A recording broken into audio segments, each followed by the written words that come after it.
Hello everyone, and welcome back to X-Ranger. Before we begin, I thought it would be interesting if each of you could leave a comment indicating which part of the world you're joining us from. Also, don't forget to like and subscribe if you're enjoying the episodes.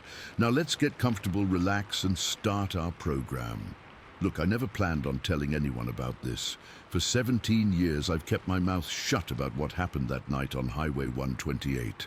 But lately, I've been reading other people's accounts online, and I realize I'm not the only one who's seen things that don't make sense. So here's what really happened on that muggy September night back in 2007. I was working patrol that evening, had been on the force for about 6 years at that point. It was around 9 p.m. when I got the call about an alarm going off at some ranch west of Cloverdale. Nothing unusual about that. We got those calls all the time. Faulty systems, raccoons setting off motion sensors, sometimes just the wind.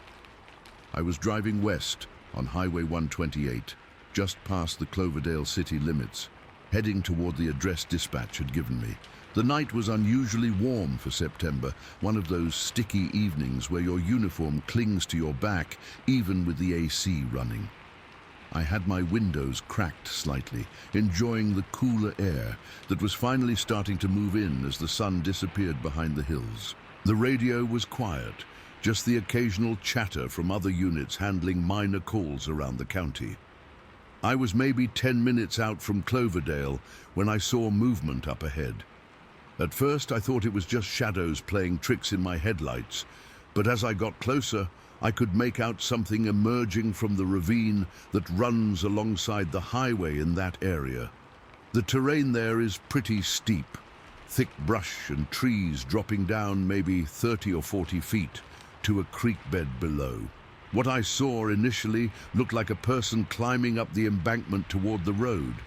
My first thought was that someone had maybe broken down and was hiking out for help, or possibly someone who'd been in an accident down in the ravine. But something about the way this figure moved struck me as odd. The gait was too smooth, too purposeful for someone who might be injured or struggling through thick brush. As I got within maybe 50 yards, my headlights caught something that made me hit the brakes hard. 2 eyes reflected back at me from the darkness. Not the typical green or yellow you'd expect from a deer or other wildlife, but an amber color that seemed almost to glow on their own. The height was all wrong too. These eyes were at least 7 feet off the ground, maybe higher. I slowed to a crawl, trying to process what I was seeing. The figure had stopped moving and was just standing there at the edge of the road, partially obscured by the brush, but clearly visible in my headlight beam. That's when I realized this wasn't a person at all, at least not any person I'd ever seen. The thing stood easily 8 feet tall, maybe closer to 9. Its entire body was covered in thick matted hair, dark brown, almost chocolate-colored, that looked wet and tangled like it had been living rough for years. The hair was longest on the arms and shoulders, shorter around what I assumed was the face, though I couldn't make out distinct features from where I was sitting. What struck me most was how human-like its posture was. This thing was standing completely upright, not hunched over like a bear would be. Its shoulders were massive, probably 3 times as broad as a normal person's, and its arms hung down past where its knees should have been, but it stood with a confidence, an awareness that no animal I'd ever encountered possessed. I put the car in reverse and backed up maybe 20 feet, trying to get a better angle with my headlights. That's when I got the full picture, and I swear my blood went cold. The creature was easily 250 pounds, maybe more. Leaves and small branches were tangled in the hair on its back and shoulders, like it had been moving through dense brush. Its feet, and they were definitely feet, not paws or hooves, were enormous. Even from my position in the car, I could tell they were at least twice the size of normal human feet. But what really got to me was its demeanor. This thing wasn't acting like a startled animal caught in headlights. It wasn't running or showing any signs of panic. Instead, it just stood there, calmly observing me, observing it. There was an intelligence in its posture, a calculated stillness that made the hair on my neck stand up. I reached for my radio, thinking I should call this in, but then reality hit me. What the hell was I going to say? That I'd encountered some kind of giant, hairy humanoid on Highway 128. I'd be laughed off the force, probably subjected to psychological evaluation. My career would be over before I finished keying the mic, so I just sat there, engine idling, trying to figure out what to do next. The creature seemed content to stand there as well, like we were in some kind of standoff. I could hear my heart pounding in my ears, and I realized my hands were shaking slightly on the steering wheel. After what felt like forever, probably only 30 seconds in reality, the creature began to move. It didn't turn around like a person would. Instead, it simply shifted its weight and began walking parallel to the road, never taking its attention completely off me, but not staring directly either. The movement was fluid, graceful even, despite its enormous size. I watched as it pushed through a thick stand of manzanita bushes like they were paper, not even slowing down. Branches that would have stopped a person cold just bent and snapped around its massive frame. It moved with purpose, like it knew exactly where it was going and had someplace important to be. The smell hit me next. Even with my windows mostly closed, I caught a whiff of something wild and musky. Not unpleasant exactly, but definitely organic. Like wet dog mixed with forest floor and something else I couldn't identify. It was strong enough that I actually wrinkled my nose. I made the decision to turn off my engine and just listen. I don't know why I did that. It wasn't protocol and it certainly wasn't smart from a safety standpoint. But some instinct told me I needed to understand what I was dealing with here. The silence was immediate and profound. No crickets, no nightbirds, nothing. It was like the entire forest had gone mute. The only sound I could hear was my own breathing and the tick of my cooling engine. Then I heard it. The footsteps. Heavy, deliberate, rhythmic. Not the rapid patter you'd expect from an animal moving through brush, but slow, measured steps. The sound was coming from down in the ravine now, somewhere near the creek bed. Each footfall was accompanied by the crunch of leaves and the occasional snap of a branch. I sat there for what felt like hours, but was probably only 3 or 4 minutes, just listening to this thing make its way through the darkness below. Every time the sound stopped, I found myself holding my breath, wondering if it was over, if the creature had moved on. But then another step would echo up from the ravine, and I'd be right back to gripping my steering wheel and trying to control my breathing. The footsteps had a cadence to them, almost like a very slow march. Step, step, step, with maybe 3 or 4 seconds between each one. Whatever this thing was, it was in no hurry. It was just making its way downstream, following the creek bed deeper into the hills. At one point, the sound stopped for maybe 30 seconds, and I actually started to relax a little. I was reaching for my keys to restart the engine when I heard something that made my stomach drop, a low, rumbling sound that I felt as much as heard. It wasn't quite a growl, not quite a moan, but something in between. The sound seemed to come from everywhere and nowhere at once, like it was being amplified by the ravine itself. That's when I decided I'd heard enough. I started the car. The engine turning over seemed unnaturally loud in the silence, and slowly pulled back onto the highway. I didn't gun it or peel out. Some instinct told me that sudden movements might not be wise. Instead, I drove at normal speed toward my original destination, checking my rearview mirror every few seconds. I never saw the creature again, but I could feel something watching me as I drove away. That feeling of being observed, of being evaluated, stayed with me for the entire rest of my shift. Even at the ranch, where the alarm had turned out to be nothing more than a loose door banging in the wind, I found myself constantly looking over my shoulder. The really disturbing part came later, when I was writing up my patrol report back at the station. I sat there for 10 minutes with my pen hovering over the incident log, trying to figure out how to describe what had happened. In the end, I wrote absolutely nothing about it. The official record shows I responded to the alarm call, found no signs of intrusion, and returned to normal patrol. That's it. But I couldn't stop thinking about what I'd seen. Over the next few days, I found myself driving that stretch of Highway 128, more often than necessary, looking for any sign of what I'd encountered. I never saw the creature again, but I did notice things I'd never paid attention to before. There were game trails leading up from the ravine that looked too wide for deer. I found what might have been a footprint in some soft mud near the creek, but it was too degraded to be sure of anything. Most unsettling were the trees. Several large branches had been broken off at heights that would require either a ladder or something very tall and very strong. I started paying attention to local police chatter, listening for any reports of unusual animal sightings or unexplained incidents in the area. Over the following weeks, I heard a few things that made me wonder.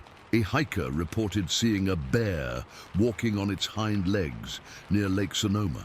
Someone called in about strange howling sounds coming from the hills east of Geyserville.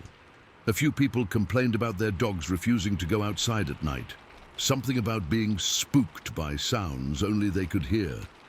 None of it was definitive, and none of it made it into any official reports that I know of.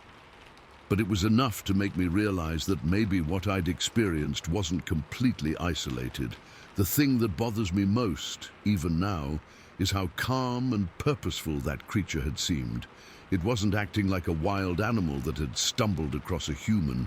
It knew exactly what I was, just like I eventually figured out what it was.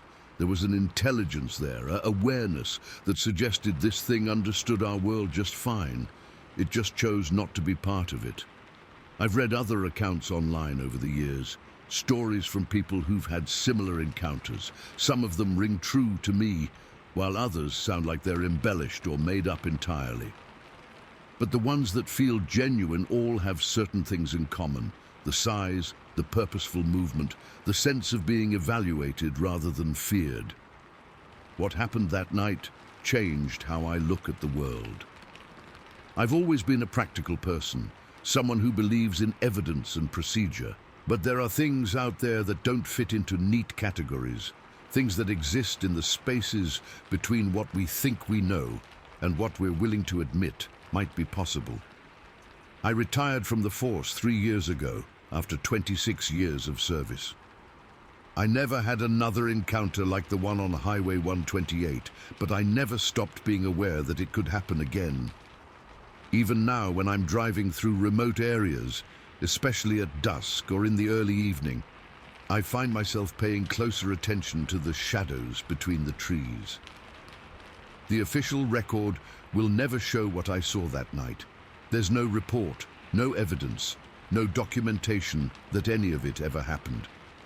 From the perspective of law enforcement, that section of Highway 128 was quiet on September 15th, 2007, just like it was supposed to be. But I know what I saw. I know what I heard. And I know that somewhere out there in the hills west of Cloverdale, something large and intelligent and utterly non-human is still walking the creek beds and game trails, living its life parallel to ours, but completely separate from it. Sometimes I wonder what would have happened if I'd gotten out of the car that night. Would it have approached me? Would it have communicated somehow?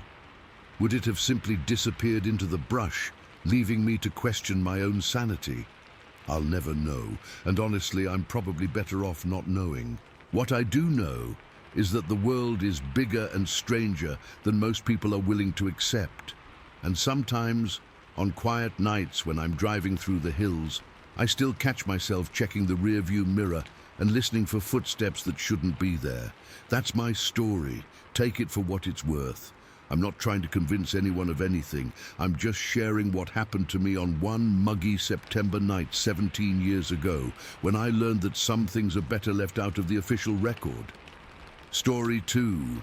I've never told the full story of what happened to me when I was 13. Not to anyone. My dad knew something had shaken me up pretty bad, but I never gave him all the details.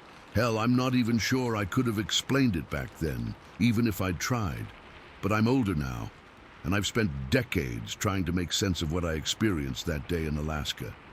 So here it is, exactly as it happened. This was back in 1976.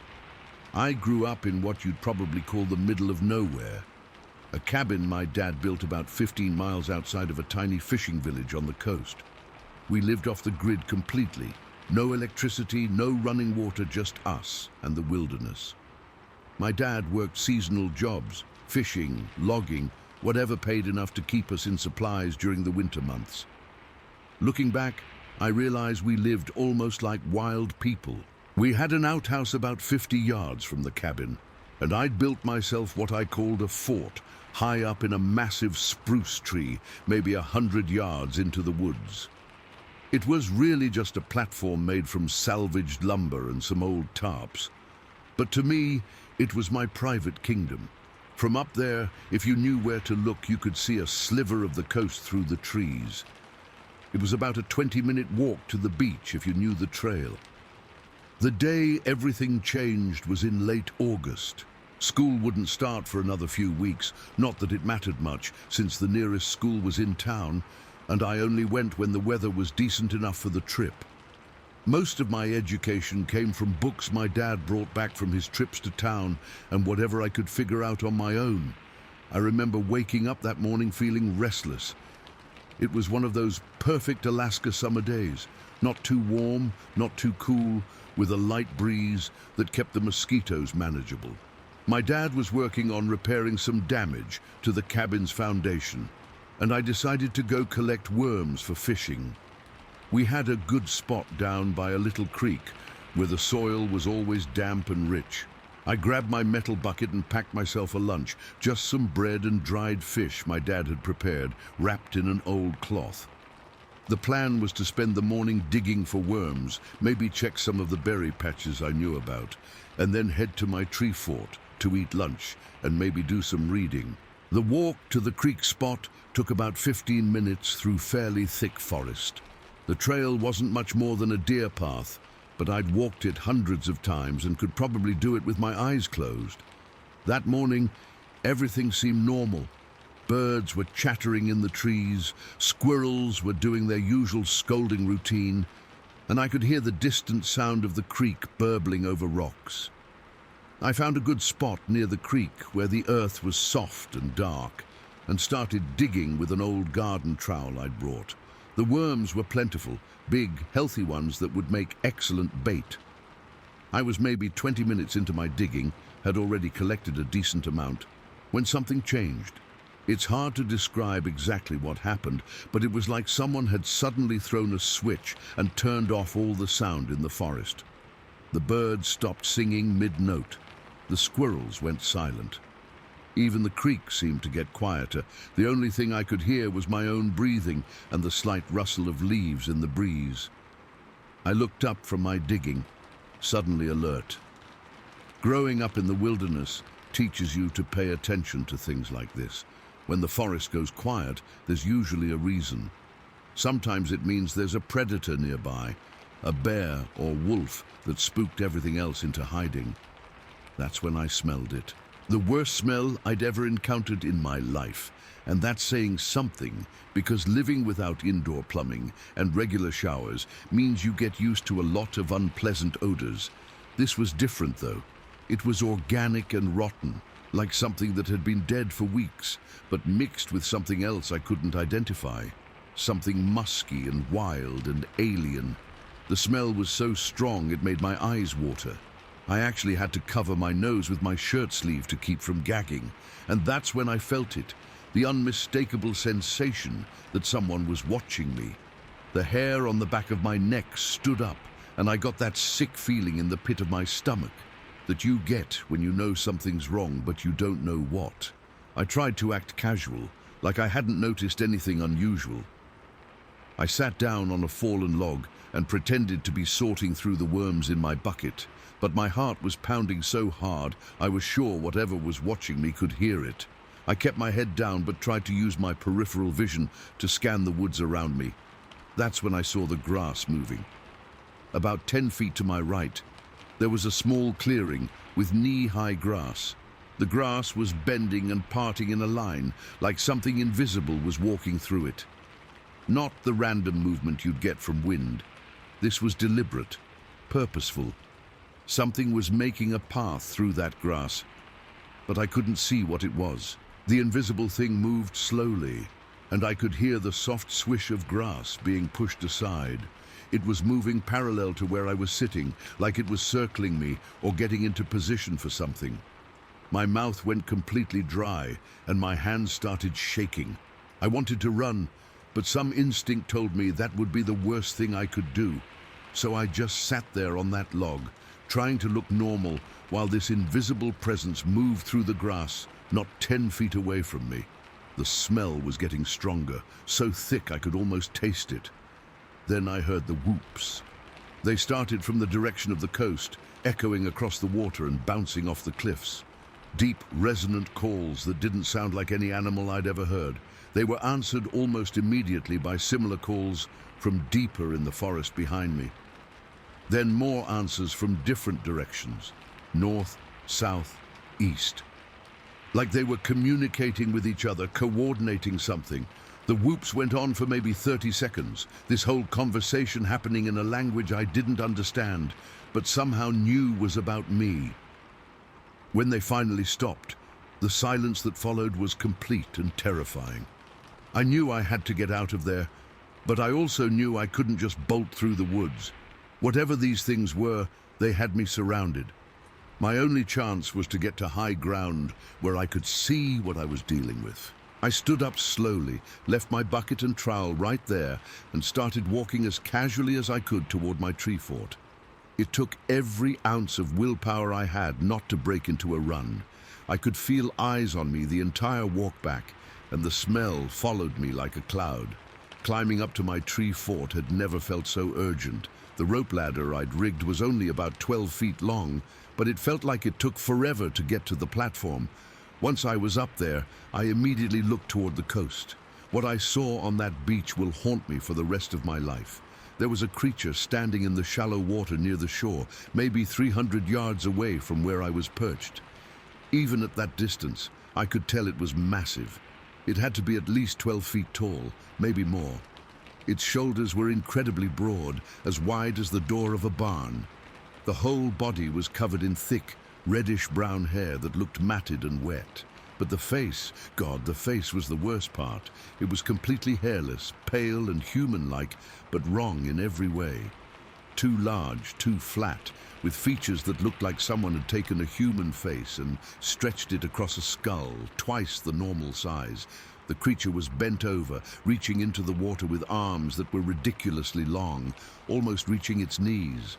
It would grab something from the shallow water, shellfish, crabs, I don't know what, and stuff it into its mouth.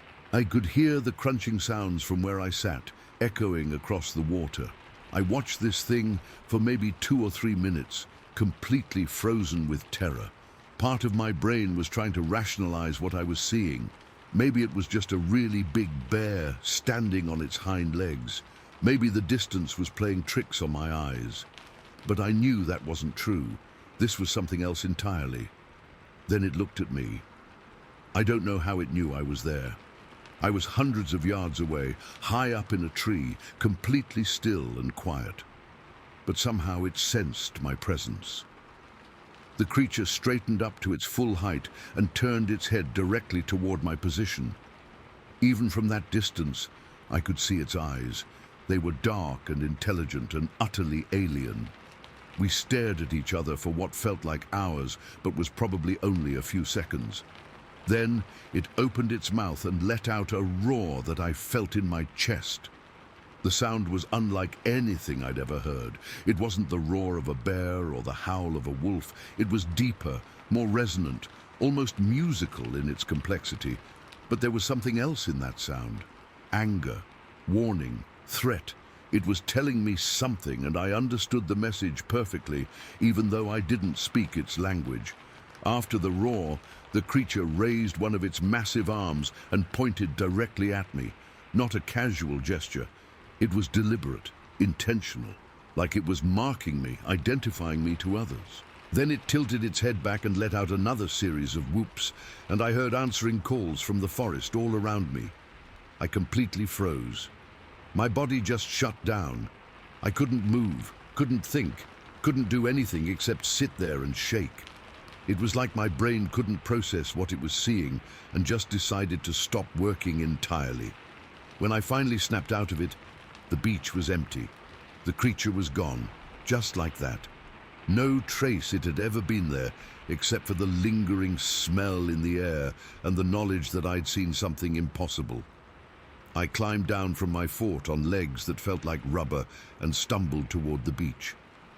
I had to see for myself, had to find some kind of proof that I wasn't losing my mind. The walk to the coast had never seemed so long. Every shadow could be hiding one of those things. Every rustle in the brush made me jump. But when I got to the beach, the proof was undeniable. The sand was covered with footprints, dozens of them, maybe hundreds. They were massive, at least 18 inches long and maybe 8 inches wide, with clear impressions of toes. Human-like, but impossibly large. The prints were everywhere. Some led into the water, others came out of it. Some were in lines, like something had been pacing back and forth. Others were clustered together like multiple creatures had been gathered in one spot. The sand around the prints was disturbed, with clear signs that something heavy had been moving around. I was crouched down examining one particularly clear print when the smell hit me again. That same rotten, musky odor I'd encountered by the creek. It was coming from the forest behind me, and it was getting stronger. The feeling of being watched came back full force. Every instinct I had was screaming at me to get out of there immediately. I stood up slowly, trying not to make any sudden movements, and started backing away from the tree line toward the water. That's when I heard the breathing. It was coming from the woods, maybe 50 feet from where I was standing. Deep, slow breaths that sounded wet and labored. Whatever was making that sound was big, really big. Each exhale sounded like wind rushing through a cave. I couldn't see anything in the shadows between the trees, but I knew something was there. Something was watching me examine those footprints, deciding whether or not I was a threat. I broke. All my wilderness survival training went out the window, and I ran. I left my bucket, my lunch, my worm-digging equipment, everything. I just turned and sprinted back toward the cabin as fast as my legs would carry me. I don't remember much about that run, except the sound of my own footsteps and my ragged breathing. I was sure something was chasing me, but I never looked back to check. I just ran until I saw smoke coming from our chimney and knew I was almost home. My dad was still working on the foundation when I came crashing out of the woods. I must have looked terrible because he immediately dropped his tools and came over to me. I tried to tell him what had happened, but the words came out all jumbled and confused. I kept saying something about giant footprints and creatures on the beach, but I could see in his eyes that he thought I'd let my imagination get the better of me. He made me some tea and had me sit down and tell him everything slowly and carefully. I did my best, but even as I was talking, I could hear how crazy it all sounded. Giant humanoid creatures living in the forest, invisible things walking through grass. It sounded like something out of a fairy tale, but my dad could see I was genuinely terrified, and he knew I wasn't the type of kid to make up stories for attention. So the next morning, he took his rifle and we walked back to the beach together. The footprints were gone, all of them. The sand was smooth and unmarked, like it had been swept clean by the tide.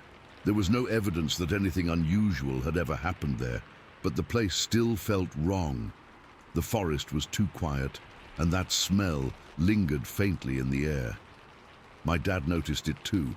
I could see him wrinkling his nose and looking around nervously. We didn't stay long. He never said whether he believed my story or not. but he never questioned it either. And I noticed that for the rest of that summer, he always made sure I stayed close to the cabin and never went into the woods alone. That was almost 50 years ago, and I've spent decades trying to make sense of what happened to me that day. I've read everything I can find about similar encounters, talked to other people who claim to have seen things that shouldn't exist. Some of their stories ring true, others sound like fiction, but one thing I've concluded over the years is that these creatures, whatever they are, have the ability to disappear at will. Not just hide or camouflage themselves, but actually vanish from our reality somehow. Maybe they phase in and out of our dimension. Maybe they have some kind of natural cloaking ability. I don't know the mechanism, but I'm convinced it explains why there are never any clear photographs or definitive proof. They don't want to be found. They don't want to be documented or studied.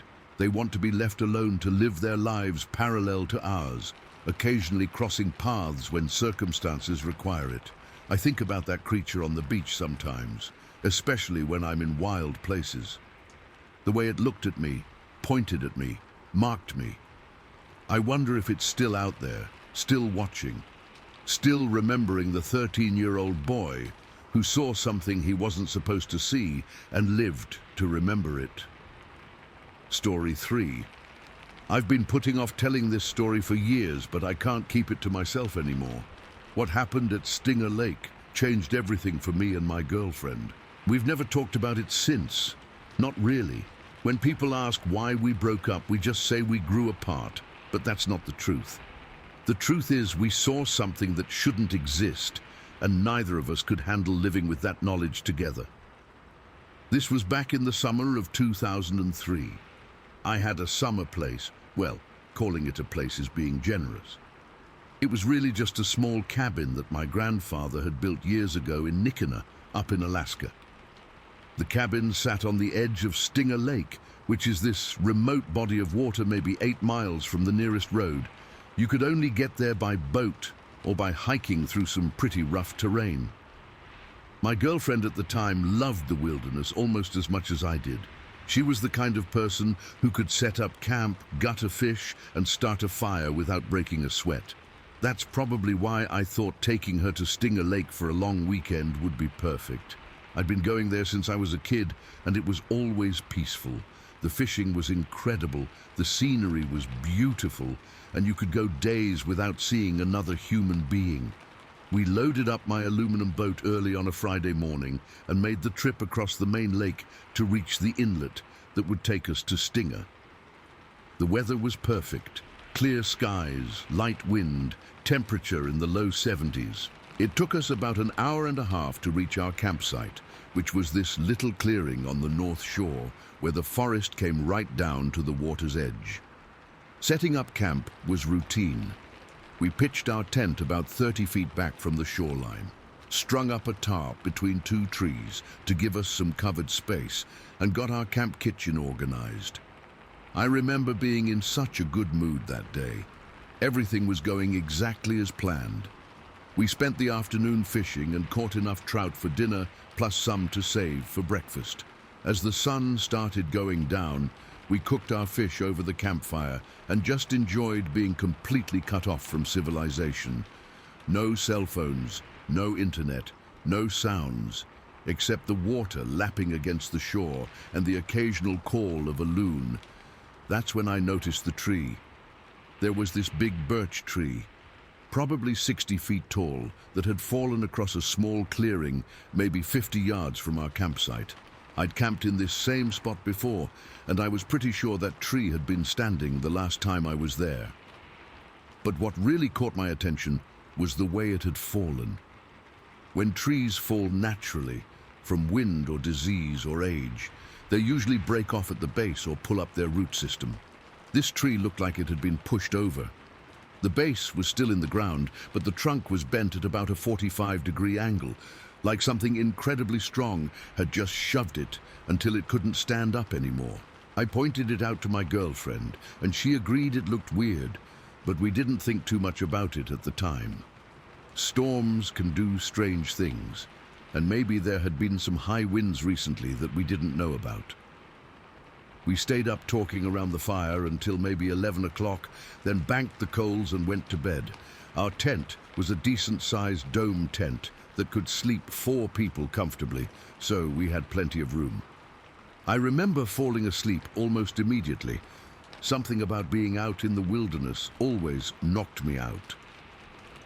I woke up around 2 in the morning to the sound of something moving around our campsite. At first, I thought it might be a bear. Bears were common in that area, and they were always attracted to food smells. I lay there in my sleeping bag, listening carefully, trying to figure out what was going on outside. What I heard wasn't normal bear behavior. Bears are actually pretty quiet when they're investigating a campsite. They're cautious and methodical. This sounded more like someone was deliberately tearing the place apart. I could hear our cooler being dragged across the ground, the tarp flapping like someone was yanking on it, and what sounded like our camp chairs being knocked over. But the worst part was the breathing. Whatever was out there was breathing heavily, like it was working hard, or maybe excited about something. The breaths were deep and loud enough that I could hear them clearly through the tent walls. And they were coming from right outside our tent, maybe 3 or 4 feet away. My girlfriend was awake too. I could tell from her breathing that she was trying to stay as quiet as possible.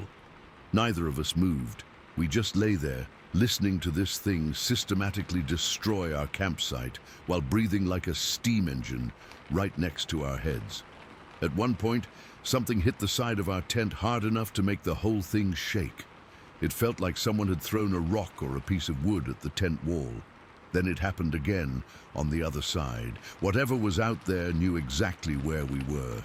This went on for what felt like hours, but was probably only 20 or 30 minutes. Eventually, the sounds moved away from our immediate area, and we could hear whatever it was crashing through the brush toward the fallen tree I'd noticed earlier. Then everything went quiet.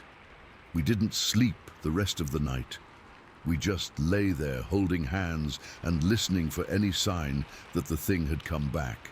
Every little sound, a branch creaking, the tent fabric rustling in the breeze, made us both tense up. When the sun finally came up, we could see the damage. Our campsite looked like it had been hit by a tornado. The cooler was 20 feet from where we'd left it, and the lid was torn completely off. All our meat was gone. The fish we'd caught, a package of bacon, some sandwich meat we'd brought. The camp chairs were scattered around like toys. Our tarp was still hanging, but several of the guy lines had been snapped. But here's the thing that really got to me. Nothing was just randomly destroyed. Whoever or whatever had done this had been selective. Our tent was untouched except for where it had been hit. Our fishing gear was undisturbed. The creature had taken only the food and had made a mess only of the things that weren't essential. I was walking around the campsite trying to figure out what we were dealing with when I decided to go collect some firewood. We needed to get a fire going to make coffee and figure out our next move. I was maybe 50 yards from camp, picking up dead branches near the tree line, when I saw it.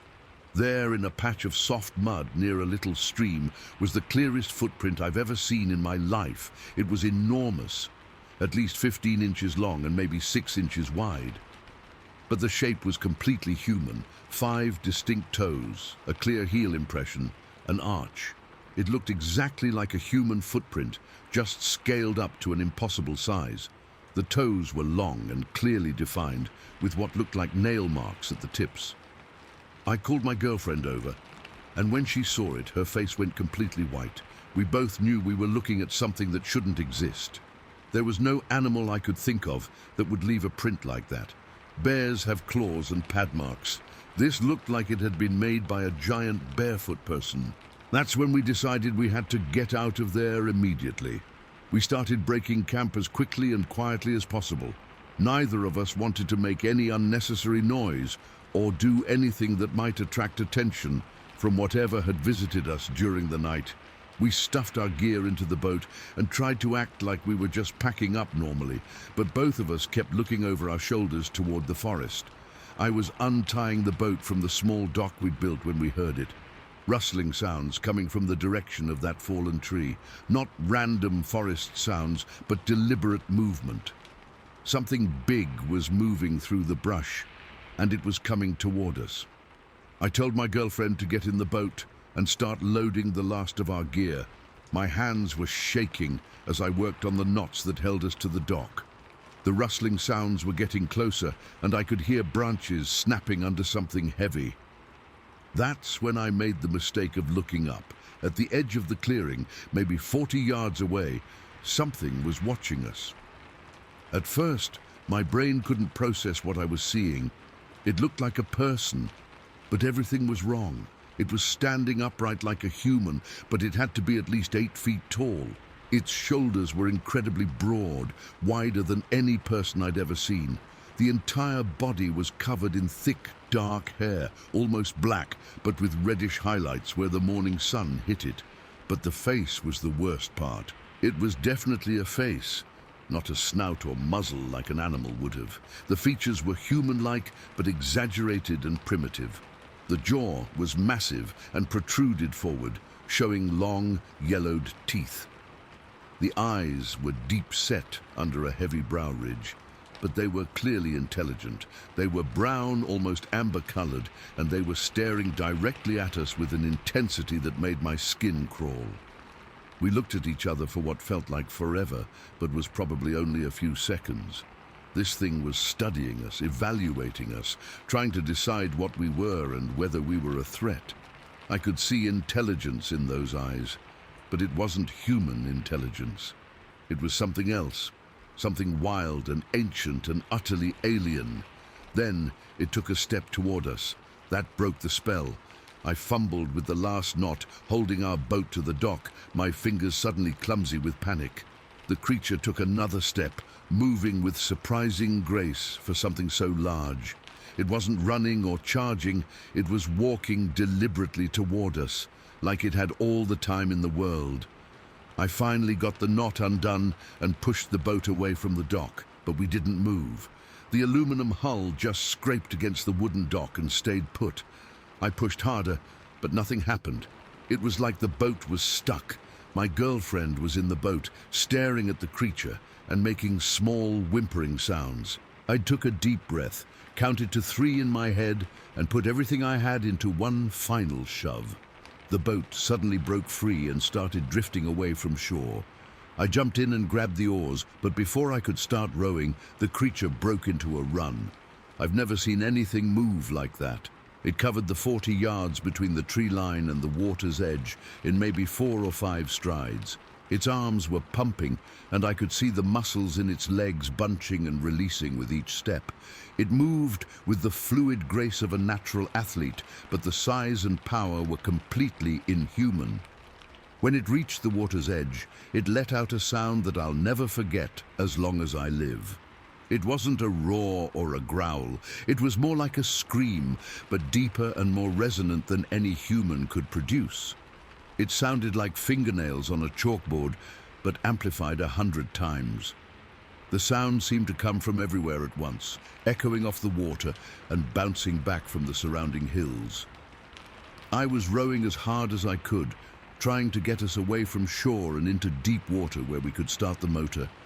My girlfriend had curled up in the bottom of the boat and was covering her ears. The creature was standing at the water's edge, maybe 10 feet away, still making that horrible sound. Finally, I got us far enough from shore to lower the motor and try to start it.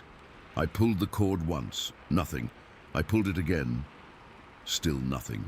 The creature had stopped screaming and was just standing there, watching us with those amber eyes.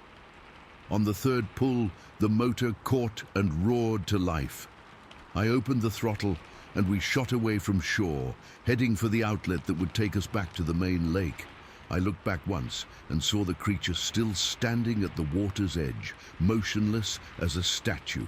We didn't say a word to each other during the entire boat ride back to town. When people asked us how our trip went, we told them we'd seen a bear and decided to cut it short. We never told anyone the truth about what really happened at Stinger Lake. My girlfriend and I broke up about 2 months later. We never talked about what we'd seen, but it was always there between us. Every time we looked at each other, we were both remembering those amber eyes and that impossible footprint in the mud. Some experiences are too big to share, even with someone you love.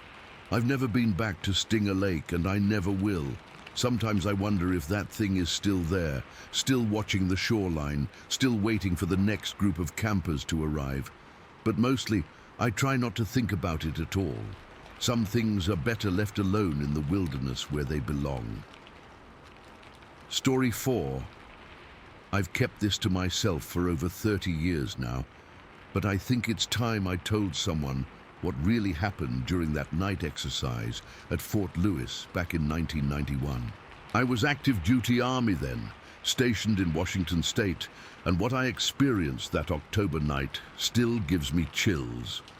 I've never put any of this in writing before, never told my wife, never even mentioned it to other veterans I've met over the years, but I can't take it to my grave without at least getting it out there. This was during the fall of '91, maybe mid-October. I was a specialist at the time, been in the Army for about 2.5 years. We were doing routine night training exercises, the kind of thing we did all the time to keep our skills sharp. Nothing special about it, just standard infantry tactics and movement under cover of darkness. Our squad consisted of 9 guys, and I was positioned second in the formation as we moved through the training area. We were heading toward what we called an observation post, basically just a predetermined spot where we'd set up and practice surveillance techniques. The terrain around Fort Lewis is heavily forested, lots of thick Douglas fir and underbrush, with dirt roads cutting through the training areas. The night was cool, but not cold, typical Pacific Northwest October weather. There was just enough moonlight to see basic shapes and shadows, but not enough to move confidently without night vision equipment. We were moving along the edge of a tree line, trying to stay in the shadows while making our way toward the OP location. I remember feeling good that night. Training exercises like this were routine for us, and I was comfortable with the terrain and the mission. My gear was all squared away, my weapon was clean and ready, and I was focused on maintaining proper spacing and staying alert for the training objectives we were supposed to be looking for. About 20 minutes into our movement, I started feeling the call of nature. You know how it is. When you gotta go, and there's no bathroom breaks during field exercises. I caught the attention of the guy in front of me and used hand signals to let him know I needed to step off the path for a minute. I moved maybe 20 or 25 feet away from the formation, just far enough to take care of business without being right on top of my teammates. The area was thick with trees and undergrowth, providing plenty of privacy and concealment. I found a good spot behind a cluster of smaller trees and started to relieve myself. That's when I got the feeling someone was watching me. It's hard to describe that sensation if you've never experienced it, but every soldier knows what I'm talking about. It's this prickly feeling on the back of your neck, this sudden awareness that you're not alone. In combat situations, that feeling can save your life. Even in training, you learn to pay attention to it. I finished up quickly and was getting ready to rejoin the formation when I saw them. 2 points of red light, low to the ground, and maybe 3 or 4 feet apart. At first, I thought they might be some kind of electronic equipment, maybe infrared markers or LED indicators from some training device I wasn't aware of. But as I watched, the lights blinked. Not the steady on-off of electronic equipment, but a slow, deliberate blinking pattern, like someone closing and opening their eyes.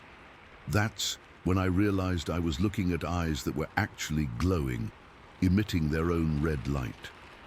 I dropped into a crouch instinctively and tried to get a better look at what I was dealing with. Through the shadows and undergrowth, I could make out a vague outline behind a large tree trunk, maybe 30 feet away from me. What I saw didn't make sense. There was definitely a body there, standing upright like a person, but the proportions were all wrong. The shoulders were incredibly broad, much wider than any human I'd ever seen, and there was no neck. The head seemed to sit directly on top of those massive shoulders. The whole figure had to be at least 8 feet tall, maybe more. I stayed in my crouch, trying to process what I was looking at. My first thought was that it might be another soldier in some kind of specialized gear I wasn't familiar with. Maybe someone from a different unit, conducting their own training exercise in the same area. But the size was wrong, and I couldn't make out any equipment or uniform details. The red eyes never stopped staring at me. They didn't move or shift focus. They were locked onto my position like laser sights. I felt completely exposed, even though I knew I was well concealed behind the trees. After what felt like several minutes, but was probably only 30 or 40 seconds, I decided I needed to get back to my squad and report what I'd seen. I backed away slowly, keeping my eyes on those red lights until I was far enough away to turn and move back toward my team. I found my squad leader, a staff sergeant with about 8 years in service, and quietly told him what I'd observed. I kept my report factual and brief. Unknown personnel in the area, large individual, possible infrared equipment. The sergeant listened without comment, nodded, and signaled for the squad to continue the mission. We reached our designated observation post around 2300 hours and set up our equipment. The OP was positioned on a small rise that gave us a good view of a dirt road that ran through the training area. Our mission was to observe and report any activity along that road during our assigned time period. We established our watch rotation, with each soldier pulling a 2-hour shift. I was assigned the midnight to 0200 shift, which meant I'd be on duty during some of the darkest hours of the night. When my watch began, I was paired with another soldier who had night vision goggles. The NVGs gave him a significant advantage in seeing movement and details that would be invisible to the naked eye. I was responsible for maintaining radio contact and recording our observations. We'd been on watch for maybe an hour when my partner suddenly nudged me hard in the ribs. He was looking through his night vision equipment toward the dirt road below our position. He motioned for me to look in the same direction, but without the NVGs, I couldn't see much more than the basic outline of the road and the dark forest beyond it. Then he handed me the night vision goggles and pointed toward a specific area near the road. What I saw through those green-tinted lenses made my blood run cold. There was a massive figure moving along the edge of the road, maybe 100 yards from our position. It was walking upright on 2 legs, but it was enormous, probably 9 or 10 feet tall, and built like a linebacker. The figure moved with purpose and confidence, not like someone who was lost or searching for something. What struck me most was that this figure wasn't carrying any equipment. No backpack, no weapon, no gear of any kind. It definitely wasn't wearing any kind of ghillie suit or camouflage that I could recognize. It looked completely naked, except for what appeared to be thick hair covering its entire body. I handed the night vision goggles back to my partner and tried to spot the figure with my naked eyes. At first, I couldn't see anything at all. Then I caught sight of those same red, glowing eyes I'd seen earlier, now much farther away but still clearly visible. The eyes stopped moving and seemed to turn toward our position. Even though we were well concealed and maintaining proper noise discipline, somehow this thing knew exactly where we were. For several minutes, we were locked in a silent, staring contest across that dark forest. Those red eyes never wavered, never blinked, just stared directly at our observation post. I felt like I was being evaluated, like this creature was taking our measure and deciding whether we posed any kind of threat. The intelligence behind those eyes was unmistakable. This wasn't some dumb animal that had stumbled across our position. This thing was thinking, calculating, making decisions. Then, just as suddenly as it had appeared, the figure melted back into the darkness. I don't mean it walked away or ran off. It simply vanished without making any sound of movement through the brush or breaking branches. 1 second, those red eyes were staring at us. The next second, they were gone, and there was nothing but empty forest. My partner and I stayed on high alert for the rest of our watch, but we didn't see anything else unusual. When we were relieved at 0200, we immediately reported to our squad leader. I expected him to want a full debriefing, or maybe call in the sighting to higher command. Instead, he listened to our report, asked a few basic questions, and then told us in no uncertain terms that we were to keep this information to ourselves. No written reports, no radio communications, no discussion with other personnel. As far as anyone else was concerned, our watch had been completely routine, with nothing to report. At the time, I thought this was strange, but I was just a specialist, and he was a staff sergeant with a lot more experience than I had. If he said to keep quiet about it, that's what I was going to do. The rest of that training exercise passed without incident. We completed our mission objectives and returned to garrison the next afternoon. I tried to put the whole experience out of my mind and focus on my regular duties, but about a week later, I was assigned to a different training area on the east side of the fort, near the perimeter fence that separated military property from civilian land. I was part of a small security detail, maintaining a checkpoint on one of the access roads. It was late evening, maybe 2100 hours, and we were getting ready to secure the checkpoint for the night. The area was heavily wooded on both sides of the road, with the base perimeter fence running parallel to our position about 50 yards to the east. We were packing up our equipment when we heard 3 distinct knocking sounds coming from the direction of the fence line. They were rhythmic and deliberate. Knock, pause, knock, like someone was hitting a tree trunk with a heavy piece of wood. Before any of us could react, we heard a low rumbling sound that seemed to come from deep in the forest. It wasn't quite a growl, and it wasn't quite a moan. It was something in between that I felt as much as heard. The sound seemed to vibrate through the ground and up into my chest. We all grabbed our weapons and took defensive positions, thinking we might be dealing with an intruder or someone testing our security procedures. But after several minutes of listening and watching, we didn't hear anything else. The forest had gone completely silent. No insects, no night birds, nothing. We reported the incident through proper channels, but were told it was probably just local wildlife or maybe some civilian activity on the other side of the fence. The official record shows nothing more than possible animal activity, no threat identified.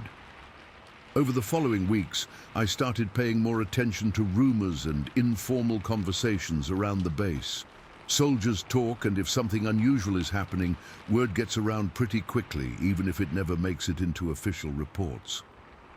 I began hearing stories from other units that had been conducting training in various parts of the fort, strange screams echoing through the forest at night that didn't sound like any animal anyone could identify. Shadows moving between the trees that were too large and too fast to be human. Equipment that went missing from secure storage areas with no sign of forced entry. One guy from a different company told me about finding massive footprints in soft mud near a creek bed during a field exercise. Another soldier mentioned seeing something tall and hairy crossing a forest road in his vehicle headlights, moving on 2 legs faster than any person could run. None of these incidents ever made it into official reports, and anyone who tried to document them formally was usually told to keep quiet or risk being referred for psychological evaluation. The message was clear. Whatever was happening in those woods was not something the Army wanted to acknowledge or investigate. I finished my enlistment in '94 and left Fort Lewis, but I never forgot what I saw during that night exercise. Over the years, I've read accounts from other people who claim to have had similar encounters in the Pacific Northwest. Some of them sound believable, others seem like they're made up or exaggerated. But I know what I saw that night. I know what those glowing red eyes looked like when they were staring at me across that dark forest. And I know that whatever was out there had an intelligence and awareness that no known animal possesses.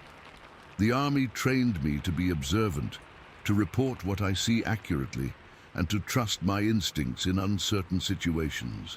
My instincts that night were telling me I was in the presence of something that shouldn't exist, according to everything I thought I knew about the world. I've never seen those red eyes again, but I've never forgotten them either. Sometimes, when I'm in wooded areas or camping with my family, I find myself scanning the tree line and listening for sounds that don't belong. Part of me hopes I never encounter anything like that again. But part of me wonders what else might be out there in the deep forests, living parallel to our world, but staying just out of sight. What happened at Fort Lewis that night changed my perspective on what's possible in this world. There are things in those forests that we don't understand, things that the military would rather not acknowledge, and sometimes, during routine training exercises, soldiers get a glimpse of something that doesn't fit into any official manual or field guide. I'm sharing this now because I think people have a right to know that there are mysteries out there, even in places as controlled and organized as military installations. Sometimes the most extraordinary things happen in the most ordinary circumstances, and all you can do is remember what you saw and try to make sense of it years later. Those red eyes are still out there somewhere, still watching, still evaluating. And I hope whoever encounters them next is better prepared than I was that cold October night in Washington State. Story 5. I've been putting off writing this for 16 years now. Every time I sit down to try to explain what happened during my time as an MP at Fort Lewis, I end up just staring at a blank page. But I can't keep carrying this alone anymore. Someone needs to know what really went on in those old housing units back in 2007 before they tore the whole section down. I was military police, stationed at Fort Lewis in Washington State. Been working security and patrol duties for about 3 years by that point, so I thought I'd seen pretty much everything the job could throw at me. Domestic disputes, drunk soldiers, the occasional break-in, routine stuff that came with the territory of keeping order on a military installation. The housing area I'm talking about was one of the older sections on base, built probably back in the 60s or 70s. These weren't the nice modern family quarters they have now. These were older duplex-style units with small yards and that institutional look that military housing from that era always had. The whole section was scheduled for demolition and renovation, so a lot of the units were either empty or housed families who were waiting to be relocated. What made this area different was how close it was to the forest. The backyards of these houses ended maybe 50 feet from the tree line, and beyond that was just miles and miles of thick Pacific Northwest wilderness. Douglas fir, undergrowth so dense you couldn't see 10 feet into it, and terrain that got steep and rough real quick once you left the cleared areas around the housing. It was early October, around 9:30 at night, when I first saw it. I was doing my regular patrol route in the squad car, just making the rounds and checking that everything was secure. Most of the streetlights in that section were the old sodium vapor type that gave off that orange glow, and about half of them weren't working anyway because of the planned demolition. I was driving slowly down one of the side streets, checking off addresses on my route sheet, when I caught movement in my peripheral vision. Something had risen up from behind a cluster of bushes between two houses and was moving quickly across the open space toward another cluster of buildings. My first thought was that it was probably just a resident taking out trash or walking their dog. But something about the movement didn't look right. It was too fast, too fluid, and completely silent. When people move around at night, especially in residential areas, there's usually some sound. Footsteps, rustling clothes, maybe talking if they're with someone. This was dead quiet. I stopped the car and grabbed my spotlight, the big handheld one we used for illuminating dark areas during security checks. I aimed it toward where I'd seen the movement and flicked it on. What I saw in that beam of light still gives me nightmares. The figure was massive, easily 7.5 feet tall, maybe 8 feet. But it wasn't just the height that was wrong. Everything about the proportions was off. The shoulders were incredibly broad, probably twice as wide as a normal person's. The arms hung down past where the knees should have been, and they were thick and muscular in a way that didn't look human. But the most disturbing thing was the head and neck area. There was no neck at all. The head just sat directly on top of those enormous shoulders, like it had been pushed down into the body. The entire figure was covered in dark, matted hair that looked wet and tangled, like it had been living rough in the woods for months. When my spotlight beam hit the face, I got a clear look at the eyes. They reflected the light back at me in a bright red glow, but it wasn't like the green or yellow eye shine you get from normal animals. This was a deep, intense red that seemed to burn with its own light. The creature, and I knew immediately that's what I was looking at, froze in my spotlight beam for maybe 3 or 4 seconds, long enough for me to get a really good look at what I was dealing with. Then it turned and disappeared into the shadows between the buildings with that same fluid, silent movement. I keyed my radio immediately and called for backup. My hands were shaking as I gave my location and requested additional units for an unknown intruder in the housing area. I didn't know what else to call it. I couldn't exactly get on the radio and report that I'd just seen some kind of monster. Sergeant Logan responded to my call and arrived maybe 5 minutes later. He was a good NCO, been in the army for about 12 years, and he knew I wasn't the type to make things up or call for backup unless there was a real problem. I told him I'd spotted someone who didn't belong in the area, gave him the general description. Large individual, moving between the housing units, appeared to be avoiding the lighted areas. We spent the next 2 hours conducting a thorough search of the area. We used thermal imaging equipment, checked every building and storage area, walked the entire perimeter of the housing section. The only thing we found was a handprint on top of one of the chain-link fences that separated the backyards from the forest. That handprint is something I'll never forget. It was huge, probably 8 or 9 inches across, and looked like it had been made by pressing a muddy or dirty hand down on top of the metal fence post. The fingers were clearly defined, and they were easily twice as long as mine. No animal I know of has hands like that. Sergeant Logan took photos of the print and made note of it in his report, but we both knew it would probably just be filed away and forgotten. Strange things happened on military bases all the time, and unless someone got hurt or property was damaged, most incidents just disappeared into the bureaucracy. Over the next few days, I started hearing complaints from residents in that housing area. People were calling in reports of garbage cans being dragged around at night, leaving trash scattered across their yards. Others complained about tapping sounds on their windows in the early morning hours, like someone was throwing pebbles at the glass. But the most disturbing reports came from people with dogs. Multiple families called to complain that their pets were refusing to go outside after dark. Dogs that had always been eager for their evening walks were suddenly cowering by the door and wouldn't step foot outside. Some of them were having accidents in the house rather than go out to relieve themselves. I started paying extra attention to that housing section during my patrols. I'd drive through slowly, spotlight ready, looking for any sign of the intruder I'd encountered. Most nights were quiet, but I could feel something watching me from the tree line. That prickly sensation on the back of your neck that tells you you're not alone. About 10 days after my first sighting, I was assigned to patrol that area on foot. Sometimes we did walking patrols to get a closer look at areas that seemed to be having problems, and the housing section definitely qualified. It was around midnight when I decided to check the backyards along the tree line. I was walking quietly along the fence line, using my flashlight to illuminate the yards and look for any signs of disturbance. The night was cool and clear, with enough moonlight to see basic shapes and shadows. I was maybe halfway through my patrol route when I heard rustling sounds coming from the direction of the forest.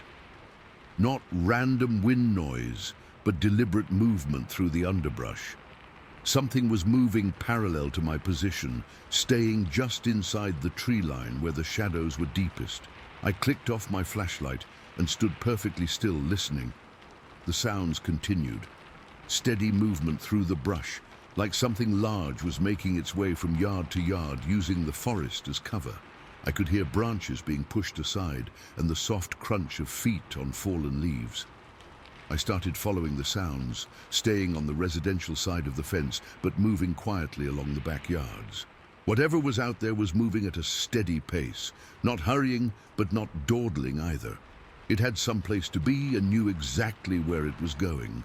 I followed for maybe 200 yards, trying to get close enough to see what I was dealing with. The sounds stayed consistent, always about 20 or 30 feet ahead of me, always just inside the tree line where I couldn't get a clear view. That's when I made the mistake of stepping on a fallen branch. The sharp crack of breaking wood echoed across the quiet yards like a gunshot. Immediately, all movement in the forest stopped. Complete silence. Even the normal night sounds, insects, distant traffic, the hum of air conditioning units seemed to cut out. Then, slowly, whatever was in those trees turned around to look at me. I saw the eyes first. 2 points of red light, maybe 8 feet off the ground, staring directly at me through the chain-link fence. They were the same intense red I'd seen in my spotlight beam 10 days earlier, but now they seemed to be glowing with their own internal light. I fumbled for my flashlight and clicked it on, but by the time the beam reached the fence line, whatever had been watching me was gone. The red eyes had vanished, and I could hear the sound of something large crashing through the underbrush, moving away from my position at high speed. I radioed in the incident, but again, there wasn't much to report.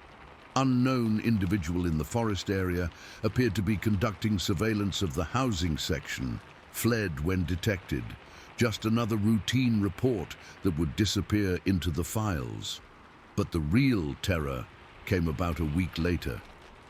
I got a call around 3 in the morning from one of the military families living in that housing section.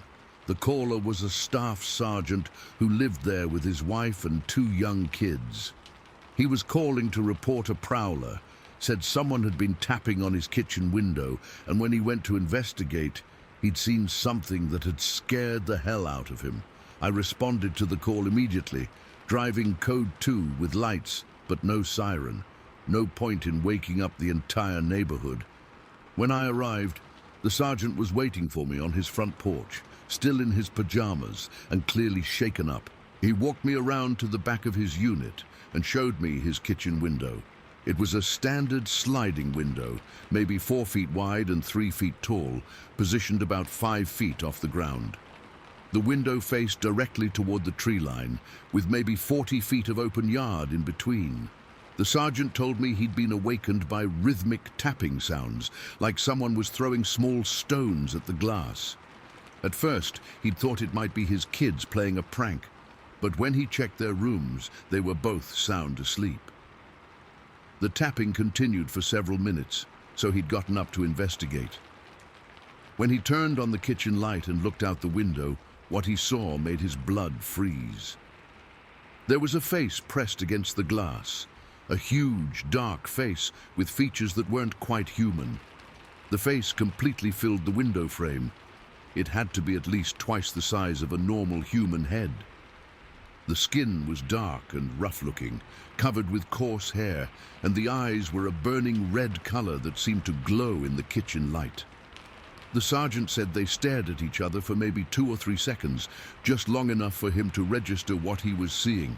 Then the face disappeared, just dropped straight down out of sight like it had been crouching to look in the window and had suddenly stood up. By the time he got his wits together enough to look outside, whatever had been at his window was gone. But when we walked around the house with our flashlights, we found clear evidence of what had happened. The grass directly under the kitchen window was flattened in a pattern that suggested something very large and very heavy had been crouching there.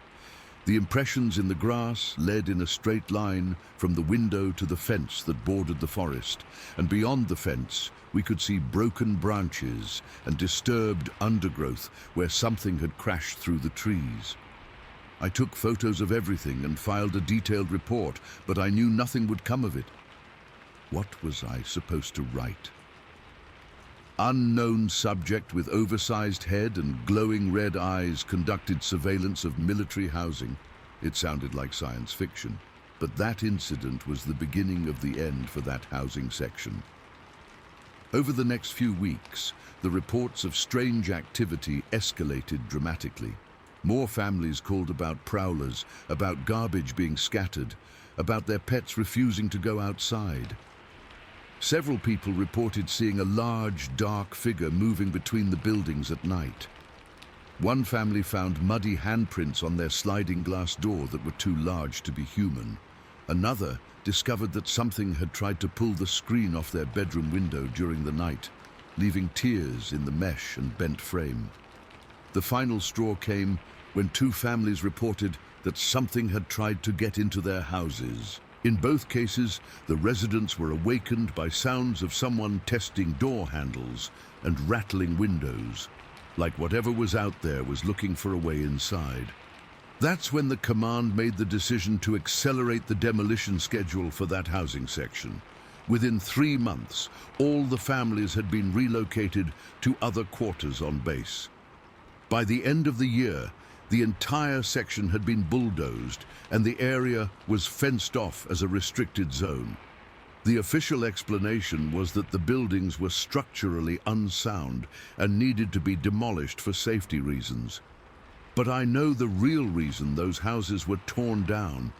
Something was living in those woods, something that was getting bolder and more aggressive with each passing week. I never saw those red eyes again after that night at the sergeant's house, but I never forgot them either.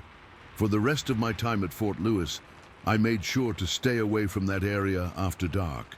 Even after the buildings were gone and the land had been cleared, something about that place felt wrong. I've been out of the Army for 8 years now, but I still think about what happened in that housing section. I've read stories online from other people who claim to have had similar encounters, and some of them sound genuine. But I've never found anyone else who was actually there, who saw what I saw. Sometimes I wonder what would have happened if we hadn't torn down those houses. Would whatever was in those woods have eventually gotten inside one of them? Would we have found footprints in a child's bedroom or worse? I don't have answers to those questions, and I'm not sure I want them. Some things are better left in the past, bulldozed and forgotten, but I can't forget those red eyes staring at me through the fence, or the terror in that sergeant's voice when he described the face at his kitchen window. Whatever was living in those woods is probably still out there, deeper in the forest now, staying away from the cleared areas and the new construction. But it's still watching, still waiting for the right opportunity to come back. And sometimes, late at night, when I'm driving through wooded areas, I find myself checking my rearview mirror and scanning the tree line, looking for 2 points of red light staring back at me from the darkness. Story 6. I've been carrying this story around for almost 20 years now, and I've never told the whole thing to anyone. Not my family, not my friends, not even the therapist I saw for a while after I got out of the service. But I keep seeing these accounts online from other people who've had similar experiences, and I figure maybe it's time I got this off my chest. This happened in the summer of 2004 when I was stationed at an army base in Georgia. I can't say exactly which base for obvious reasons, but it was one of the larger installations in the state, surrounded by thousands of acres of pine and hardwood forest. I was living alone in base housing at the time, a small one-bedroom apartment that was part of a complex for single soldiers. The housing wasn't anything fancy, just basic military quarters, but it was decent enough for a guy who didn't need much space. What made my particular unit different was its location. Most of the apartments faced inward toward parking areas and common spaces, but mine was on the back edge of the complex. My back door opened onto a small patio, maybe 8 feet by 10 feet, and beyond that was a narrow strip of grass that ended at a chain-link fence. The fence wasn't much, maybe 6 feet high with 3 strands of barbed wire on top, and it marked the boundary between the housing area and the forest that stretched for miles in every direction. During the day, you could see pine trees and oak trees extending as far as the horizon, with no buildings or roads visible anywhere. At night, it was just a wall of black forest that seemed to swallow up any light from the housing area within about 20 feet of the fence line. I'd been living there for about 6 months when things started getting weird.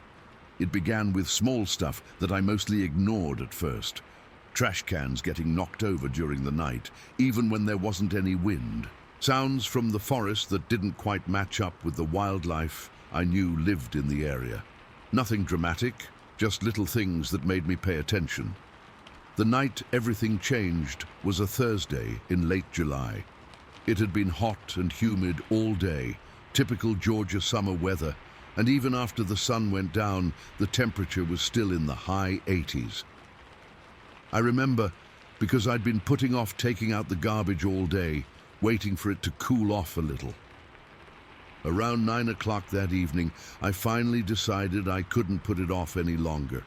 The dumpsters for our section of housing were located about 100 yards away, near the front of the complex, so it meant a decent walk carrying a bag of trash in the heat. I grabbed the garbage bag from my kitchen and headed out the back door. I always used the back door because it was closer to the path that led around to the dumpster area, and it avoided having to walk through the central courtyard where people usually gathered in the evenings. As soon as I stepped outside, I noticed something felt different about the night. It was too quiet. Normally you'd hear insects buzzing, maybe some night birds, the distant sound of traffic from the main road that ran along the base perimeter.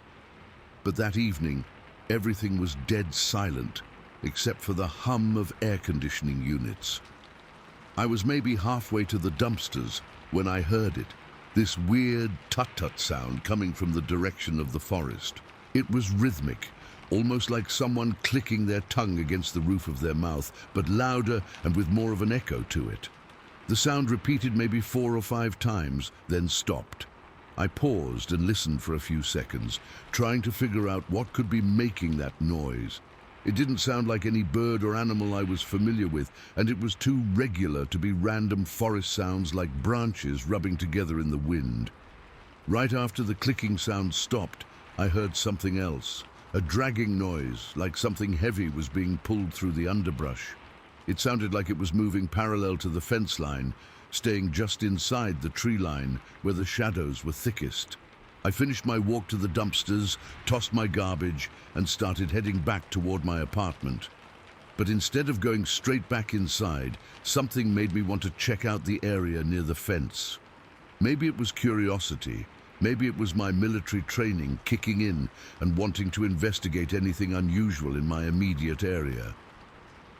I walked across my little patio and approached the fence slowly, trying not to make any noise on the gravel path. The moon was maybe half full that night, providing just enough light to see basic shapes and shadows, but not enough to make out details clearly. That's when I saw it. About 10 feet away from the fence on the forest side, something was crouched down low to the ground. At first glance, it looked like it might be a person, maybe a child. But as my eyes adjusted to the dim light, I realized everything about it was wrong. The thing was roughly the size of a kid, maybe 4 feet tall in its crouched position, but the proportions were completely off. The torso was too broad, the arms were too long, and the head was too large for the body size. The entire figure was covered in thick, shaggy hair that looked reddish-brown in the moonlight. But the face was what really got my attention. It definitely wasn't human. The features were flattened and primitive-looking, like some kind of ape or primate, but with an intelligence in the expression that was unsettling. And the eyes were reflecting the available light back at me in an amber glow that reminded me of a cat's eyes, but bigger and more intense. We stared at each other for what felt like forever, but was probably only about 30 seconds. Neither of us moved. I was frozen in place, trying to process what I was looking at, and it seemed to be studying me just as intently. Then, slowly, it started to stand up. As it rose from its crouch, I could see the muscle definition in its torso and arms. This thing was built like a bodybuilder, with thick, powerful shoulders and arms that looked like they could tear me apart without much effort.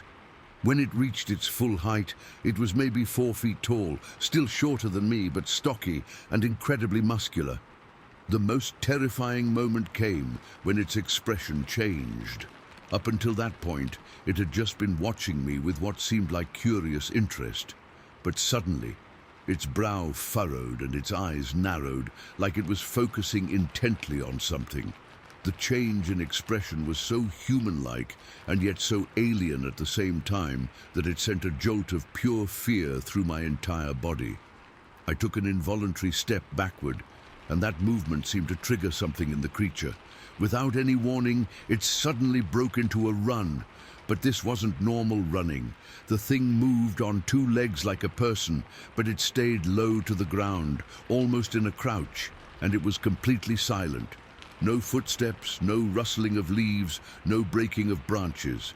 It just flowed through the forest like a shadow, moving fast and staying parallel to the fence line. As it ran, it let out a low grunting sound, not quite a growl, not quite a moan, but something in between that I felt in my chest as much as I heard it. The sound faded as the creature moved deeper into the forest, and within seconds, both the figure and the noise were gone. I stood there by the fence for several minutes, listening and watching for any sign that the thing might come back. My heart was pounding so hard I could hear it in my ears, and my hands were shaking slightly from the adrenaline rush. Finally, I went back inside, locked all my doors and windows, and tried to convince myself that I'd just seen a bear or some other normal forest animal. But I knew that wasn't true. No bear moves like that, and no bear has eyes that reflect light in amber. I didn't sleep much that night. Every little sound from outside had me checking the windows and doors to make sure everything was secure. I kept thinking about those amber eyes and the way the creature's expression had changed when it focused on me. The next morning, I decided to take a look around the area where I'd seen the thing. I walked out to the fence line and searched the ground on both sides for any evidence of what had happened. On my side of the fence, I didn't find much, just some scuff marks in the gravel where I'd been standing. But on the forest side, in a patch of soft ground covered with pine needles, I found several partial footprints. They were unlike anything I'd ever seen before. The prints were roughly human-shaped, but smaller, maybe 6 or 7 inches long, and they showed clear toe impressions, 5 distinct toes, just like a human foot, but the proportions were different. The toes were longer and more spread out, and the heel impression was deeper than you'd expect from something that weighed as little as the creature I'd seen appeared to weigh. I took some photos of the clearest prints with a disposable camera I had, trying to get shots that showed the size and detail clearly. Then I went to work and tried to put the whole incident out of my mind. But over the next few days, I started hearing things that made me realize I might not be the only one who'd encountered something unusual. At lunch one day, I was talking with some other soldiers from my unit when someone mentioned that the Provost Marshal's office had been getting complaints about wildlife problems in the housing areas.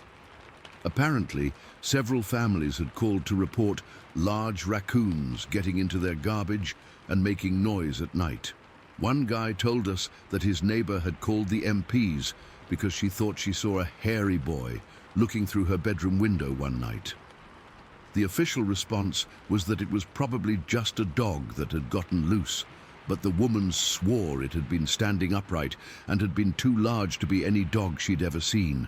Another soldier mentioned that his wife had been refusing to let their kids play in their backyard after dark because she kept hearing strange sounds coming from the forest. She claimed something was watching the house at night, though she'd never actually seen anything clearly. None of these reports had been taken very seriously by the base security forces. They were filed under wildlife encounters or domestic animal problems, and as far as I know, no one ever conducted any kind of investigation. But hearing these stories made me realize that whatever I'd encountered might be a regular visitor to our housing area. The thought of that thing prowling around the neighborhood while families slept was deeply unsettling. My suspicions were confirmed about a week later. I was in my kitchen around 11 o'clock at night, cleaning up after dinner and getting ready to go to bed. The kitchen window faced toward the back patio and the fence line, and I always kept the blinds open because I liked being able to see outside. I was standing at the sink, washing dishes, when I caught movement in my peripheral vision. Something had moved past the window, but when I looked directly at it, I didn't see anything. I turned off the kitchen light and waited for my eyes to adjust to the darkness outside.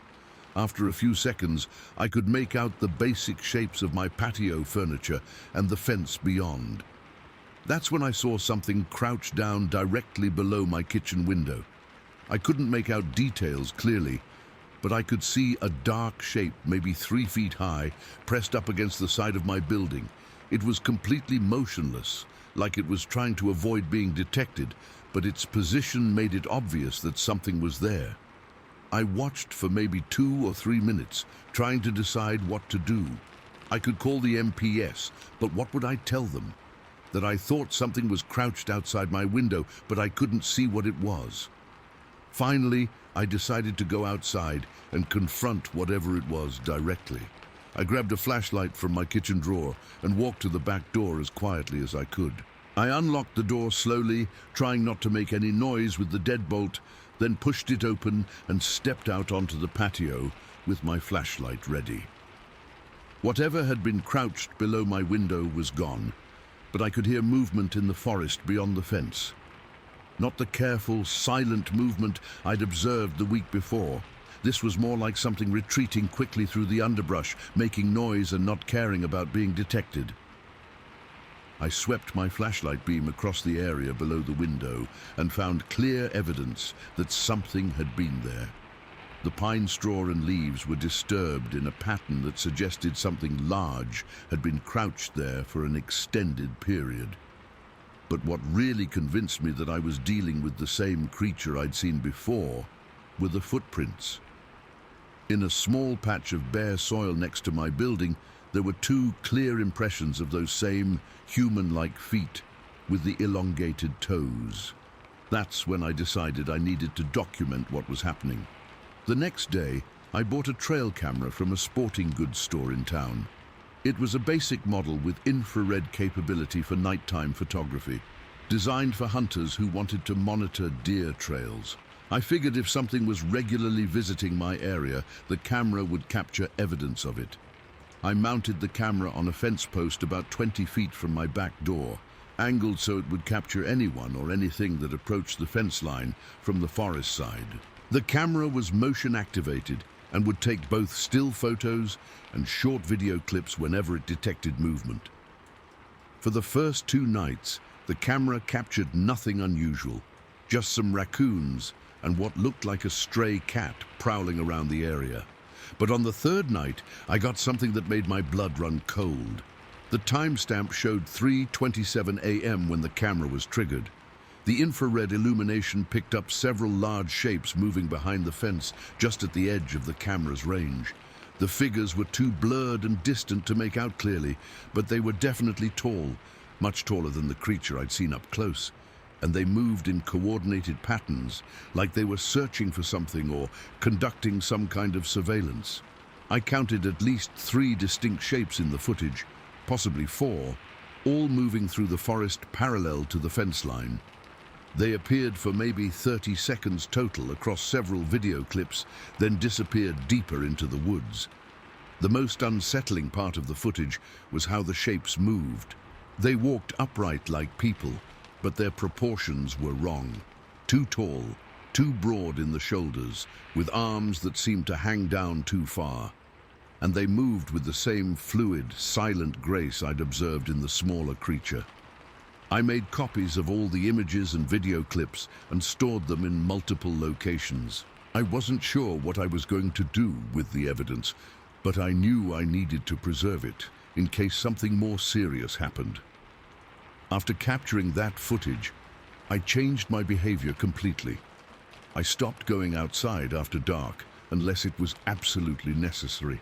I kept all my doors and windows locked at all times, even during the day. I moved my bedroom to the front of the apartment, as far away from the forest as possible. But I never saw those amber eyes again. Whatever had been watching my apartment seemed to realize it had been detected and photographed, and it stayed away from the immediate area around my building. I finished my tour of duty at that base about 8 months later and transferred to a different installation. I never reported what I'd experienced to any official channels. I knew it would just be dismissed as wildlife encounters or stress-related hallucinations. But I kept all the photos and video footage. Even now, almost 20 years later, I still have copies of everything stored on various devices and cloud services. The images aren't great quality. Trail cameras from 2004 weren't nearly as good as what's available now. But they clearly show something that shouldn't exist according to conventional wisdom. I've done a lot of research over the years, read accounts from other people who claim to have had similar encounters. Some of them sound legitimate, others seem made up or exaggerated. But the common elements are always the same. Intelligent bipedal creatures living in remote forested areas, avoiding human contact, but occasionally observing us from a distance. What I experienced in Georgia convinced me that there are things living in our forests that science hasn't acknowledged yet, things that are smart enough to avoid detection most of the time, but curious enough about us to occasionally take risks to observe human behavior. I still live near wooded areas, but I'm much more careful now about being outside alone after dark, and I always keep my doors and windows locked, just in case those amber eyes are still out there somewhere, watching and waiting for the right opportunity to satisfy their curiosity about the strange creatures that live in houses and drive cars and throw away perfectly good food in dumpsters. Story 7. I've been out of the army for over 20 years now, but there are some things that happened during my service that I've never been able to forget. Most soldiers have stories they don't talk about, experiences that don't make it into official reports because they're too strange, too unbelievable, or too potentially career-ending to put on paper. This is one of those stories. It happened in the spring of 1999 when I was stationed at Fort Lewis in Washington State. I'd been in the Army for about 4 years at that point and was working in communications, which meant I often got assigned to escort civilian contractors to remote equipment sites around the base. Fort Lewis was huge, thousands of acres of training areas scattered throughout some of the most densely forested terrain in the Pacific Northwest. Most of the communication equipment was located in isolated areas, far from the main cantonment and connected only by dirt roads that wound through miles of Douglas fir and thick undergrowth. The assignment that day was routine. I was supposed to escort a civilian electrician named Roy to a transmission relay station located in Training Area 12. Roy was a contractor who did regular maintenance on our communication equipment, and I'd worked with him several times before. He was a good guy, probably in his late 40s, with the kind of practical knowledge that comes from 20+ years of working with electrical systems. The relay station was about 40 minutes from the main base, accessible only by a narrow dirt road that twisted through some of the most remote terrain on the installation. It was the kind of place where cell phones didn't work, where you could drive for miles without seeing another person, and where the forest seemed to press in on you from all sides. We left the motor pool around 1400 hours in a Humvee loaded with Roy's tools and some replacement parts for the equipment. The weather was typical for Western Washington in May. Overcast, cool, with that persistent dampness that seemed to get into everything. The forecast called for light rain later in the evening, so we wanted to get the job done and get back before the weather turned bad. The drive out to Training Area 12 took us through some of the most isolated parts of the base. For the first 20 minutes, we passed other training areas and occasionally saw other military vehicles. But as we got deeper into the forest, the signs of human activity became fewer and farther between. Roy and I made small talk during the drive, mostly about his work and some of the remote locations he'd been sent to over the years. He mentioned that some of the communication sites were in places so isolated that he sometimes went entire days without seeing another person. He seemed to enjoy the solitude, said it was peaceful compared to working in urban areas. The relay station itself was located in a small clearing surrounded by dense forest. It consisted of a concrete pad maybe 20 feet square, with the equipment shelter and several tall antenna towers. The whole area was surrounded by a chain-link fence about 8 feet high, with a locked gate that I had the key for. We arrived at the site around 1500 hours, and I unlocked the gate to let Roy drive the Humvee inside the compound. The equipment shelter was a windowless concrete building about the size of a large shed, filled with electrical panels, battery banks, and communication equipment that I didn't pretend to understand. My job was basically to provide security and transportation while Roy did his work. I wasn't qualified to help with the electrical systems, so mostly I just stood guard and made sure he had everything he needed. Roy opened up the main electrical panel and started running diagnostic tests on the various circuits and components. He had a systematic approach to his work, checking each system methodically and making notes on a clipboard. I could tell from watching him that he knew exactly what he was doing. While Roy worked, I positioned myself outside the equipment shelter where I could keep an eye on the surrounding area. The forest pressed in close to the chain-link fence on all sides, with the dirt access road being the only break in the tree line. I had my flashlight ready, even though it was still daylight, knowing that the thick canopy overhead could make things pretty dark pretty quickly. The area was completely silent, except for Roy's work inside the shelter and the occasional sound of wind moving through the trees. No birds, no insects, no distant traffic sounds. Just that deep forest quiet that can be either peaceful or unsettling depending on your frame of mind. Roy had been working for maybe 30 minutes when I heard something that made me pay attention. It was a subtle sound, barely noticeable, just a slight rustling in the underbrush on the far side of the dirt road. At first, I thought it might be a deer or some other wildlife, but something about the sound pattern seemed deliberate, too controlled to be random animal movement. I focused my attention on the area where I'd heard the noise, scanning the tree line for any sign of movement. The forest was thick enough that you couldn't see more than maybe 20 or 30 feet into it, but I kept watching anyway. A few minutes later, I heard the sound again, closer this time, and definitely moving parallel to the road. Whatever was out there was staying just inside the tree line, using the forest as cover while it moved toward our position. I walked over to where Roy was working and let him know I was hearing movement in the woods nearby. He looked up from his equipment and nodded, but didn't seem particularly concerned. He'd worked at isolated sites like this for years and was used to encountering wildlife. I went back to my position outside the shelter and continued monitoring the area. The sounds had stopped, but I had the distinct feeling that something was watching us. It's hard to explain that sensation if you've never experienced it, but every soldier learns to trust that prickly feeling on the back of your neck that tells you you're not alone. As the afternoon wore on and Roy continued his work, the forest around us seemed to get progressively quieter. Even the normal sounds of wind in the trees seemed muted, like the whole area was holding its breath. Then, around 16:30 hours, I heard it clearly. Deliberate movement in the brush directly across the dirt road from our position. Not the random rustling of an animal foraging or moving through its territory, but purposeful movement by something large. I grabbed my flashlight and aimed it toward the sound, even though there was still enough daylight to see reasonably well.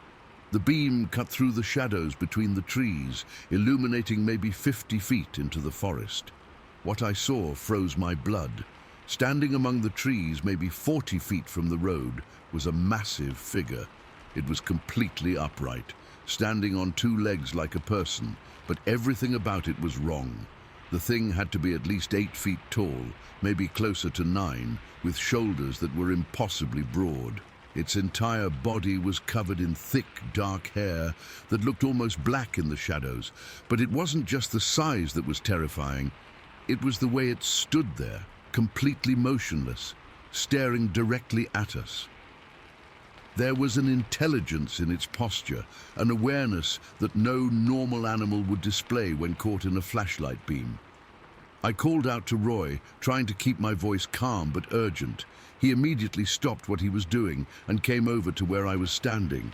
I handed him the flashlight and pointed toward where I'd seen the figure. Roy took the flashlight and aimed it at the same spot.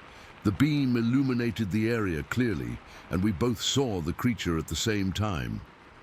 Roy didn't say anything, but I heard him take a sharp breath. We kept the light on the figure for maybe 15 or 20 seconds, both of us trying to process what we were looking at. The creature didn't move, didn't try to hide or run away. It just stood there, staring back at us with a calmness that was more unsettling than any aggressive behavior would have been. Then something even more incredible happened. A second figure emerged from behind the first one. This one was smaller, maybe 6.5 feet tall, but still much larger than any human. It had the same general appearance, covered in dark hair, standing upright with those impossibly broad shoulders. But the most terrifying moment came when a third figure appeared. This one was much smaller than the other two, maybe 4 feet tall, and it positioned itself right next to the largest figure's legs. The way it moved, the way it clung close to the larger creature, made it obvious that this was a juvenile, basically a child of whatever species we were looking at. The small one kept looking back over its shoulder toward the forest behind them, like it was checking their escape route or watching for some other threat. The behavior was so human-like, so intelligent and purposeful, that it sent chills down my spine. We were looking at what appeared to be a family, an adult male, an adult female, and their offspring, and they were all staring at us with the same calm, evaluating intelligence. For what felt like an eternity, but was probably only a minute or two, we all just stood there looking at each other. Roy and I were frozen with our flashlight beam, trained on these three impossible creatures, and they were studying us right back with no apparent fear or concern. The silence was broken when the largest figure let out a low grunt. Not quite a growl, not quite a moan, but something in between that seemed to carry meaning. It was clearly some kind of communication signal. Immediately, all three creatures turned and began moving away from us, deeper into the forest. But they didn't run in panic like startled animals would. Instead, they moved with purpose and coordination, the smaller one staying close to the adults while the largest one took the lead. Within seconds, they had disappeared completely into the thick undergrowth, vanishing as if they had never been there at all. No crashing through the brush, no breaking of branches, just a fluid retreat that left the forest as quiet as it had been before. Roy and I stood there for several more minutes, listening and watching for any sign that the creatures might return. Neither of us spoke. I think we were both trying to process what we'd just witnessed and figure out what it meant. Finally, Roy broke the silence by suggesting we finish up his work and get out of there. I couldn't have agreed more. Whatever those things were, I didn't want to be in that isolated location when darkness fell. Roy packed up his tools and equipment in record time, working with an efficiency that suggested he was just as eager to leave as I was. I secured the electrical panel and made sure the compound gate was properly locked before we loaded up the Humvee and headed back toward the main base. We didn't talk much during the drive back. Both of us seemed lost in our own thoughts, trying to make sense of what we'd experienced. When we finally did start talking, it was clear that we'd both seen the same thing and that neither of us had any rational explanation for it. By the time we reached the motor pool, we'd made an unspoken agreement about how to handle the incident. Roy would report that his maintenance work had been completed successfully with no problems. I would file a routine security report, noting that we'd observed some large wildlife in the area, but that there had been no threats or security concerns. In my official report, I wrote only that we had encountered a large animal in Training Area 12. No details, no description, nothing that would raise questions or require follow-up investigation. Just a brief mention buried in a routine security log that would be filed away and forgotten. But word gets around on military bases, especially when it comes to unusual incidents. Over the following weeks, I started hearing stories from other soldiers and contractors who'd had similar experiences in various remote areas around Fort Lewis. A few weeks after my encounter with Roy, another contractor told me he'd seen shapes like that in Training Area 14. He described massive bipedal figures moving through the forest at dusk, always staying just far enough away to avoid clear identification. Other soldiers mentioned hearing strange sounds near some of the old bunkers and abandoned facilities scattered throughout the training areas.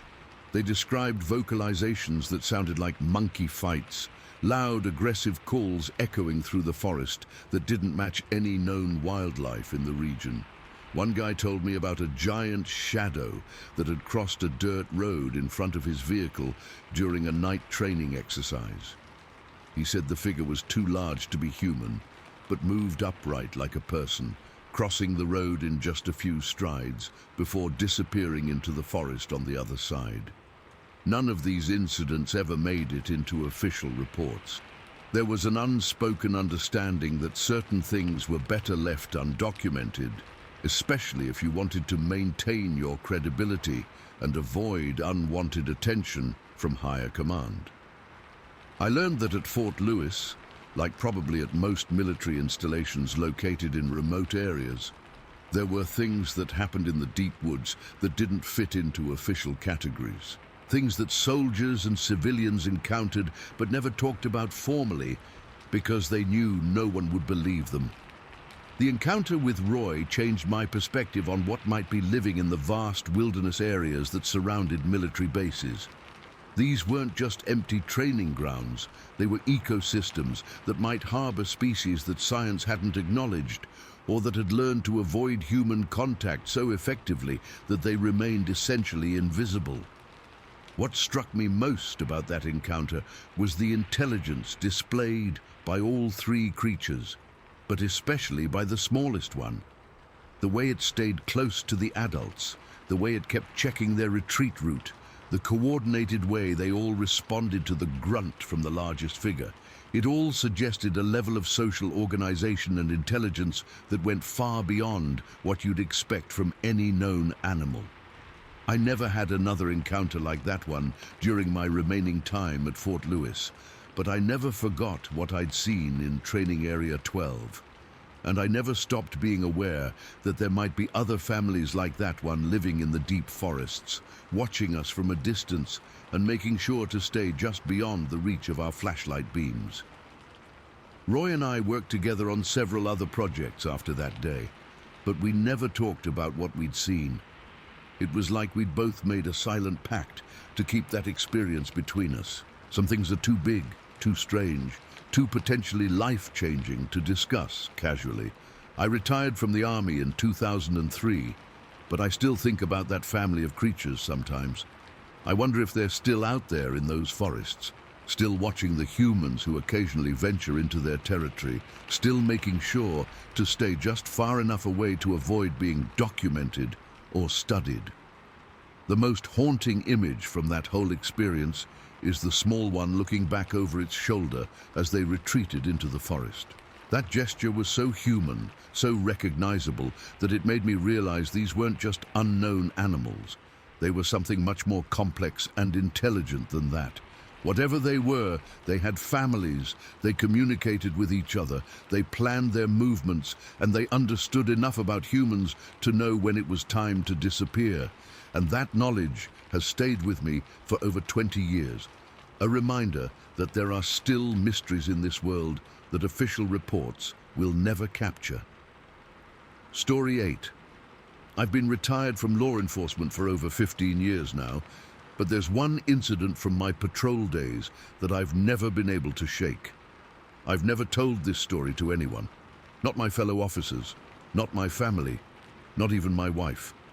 But I keep seeing these accounts online from other people who've had similar experiences, and I think it's time I got this off my chest. This happened back in the fall of 2006. I was working patrol for a county sheriff's department in Northern California, covering a beat that included some pretty remote rural areas. Most of my shifts were routine. Traffic stops, domestic calls, the occasional burglary or vandalism report. Nothing too exciting, which was fine by me. I'd been on the job for about 8 years at that point and had seen enough excitement to last a lifetime. The night everything changed was a Tuesday in late October. I was working the evening shift, which ran from 6 p.m. to 6 a.m. The weather had been unseasonably warm during the day, but as the sun went down, it started cooling off and getting that damp feeling you get in Northern California during the fall. I was patrolling Highway 128, heading west out of Cloverdale toward the coast. That stretch of road winds through some pretty isolated country, thick forests, steep ravines, and not much in the way of civilization once you get more than a few miles out of town. It was around 9:30 p.m. when I saw the hazard lights up ahead. Someone had pulled off into one of those small roadside turnouts that dot Highway 128, the kind of spots where people stop to check their maps or let their engines cool down on hot days. As I got closer, I could see it was a sedan, looked like maybe a Honda or Toyota, something compact and practical. The hazard lights were blinking steadily, and the car was positioned at the far end of the turnout, close to where the pavement dropped off into a steep ravine that ran alongside the highway in that area. I pulled in behind the vehicle and activated my emergency lights, standard procedure for any traffic stop or assistance call. The turnout was maybe 50 feet long and 20 feet wide, surrounded on 3 sides by thick forest. To the right, the ground dropped away sharply toward a creek bed, maybe 30 or 40 feet below the road level. I sat in my patrol car for a minute, observing the situation before getting out. The sedan's engine was off, and I couldn't see anyone moving around inside. There were no other vehicles in the area, and the nearest house was probably 5 miles back toward town. Before I could get out to investigate, I heard something that made me pause. It sounded like small rocks or pebbles hitting the underside of my patrol car, like someone was throwing gravel from underneath the vehicle. The sounds came in clusters, tap, tap, tap, then stopped, then started again. I grabbed my flashlight and stepped out of the car, immediately sweeping the beam under my vehicle to see what was causing the noise. I didn't see anything obvious, but the sound stopped as soon as I turned on the light. I approached the sedan cautiously, following standard officer safety procedures. As I got closer, I could see that the vehicle was empty. The driver's door was unlocked, and when I looked inside, I found the keys still in the ignition. The car was clean and well maintained, with no signs of any struggle or disturbance. What struck me as odd was that there was no obvious reason for the car to be disabled. The engine started right up when I turned the key, the lights worked, and everything seemed to be functioning normally. It looked like the driver had simply pulled over and walked away. I keyed my radio to run the license plate and report my location, standard procedure for any abandoned vehicle call. While I waited for the response, I decided to take a look around the immediate area to see if I could find any sign of where the driver might have gone. That's when I heard something moving in the forest across the road. It wasn't the normal rustling you'd expect from small animals or wind in the trees.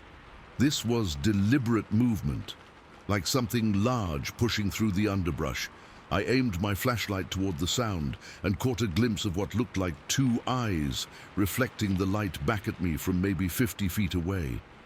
The eyes were low to the ground, maybe 3 or 4 feet high, and they had that typical animal eye shine you see from deer or other wildlife at night. but something about them seemed off. They were spaced too far apart, and they didn't move in the quick, nervous way you'd expect from a startled animal. I kept my light on the spot where I'd seen the eyes, but after a few seconds, they disappeared. Whatever had been there had either moved away or simply closed its eyes to avoid the light. I was still scanning the forest with my flashlight when something incredible happened. A massive shape emerged from the trees on the far side of the highway and started crossing the road directly in front of me. But this wasn't like watching an animal cross the road. This thing walked upright on two legs like a person, but it was enormous. The creature covered the width of Highway 128 in just 3 strides. And I'm not talking about a narrow country road.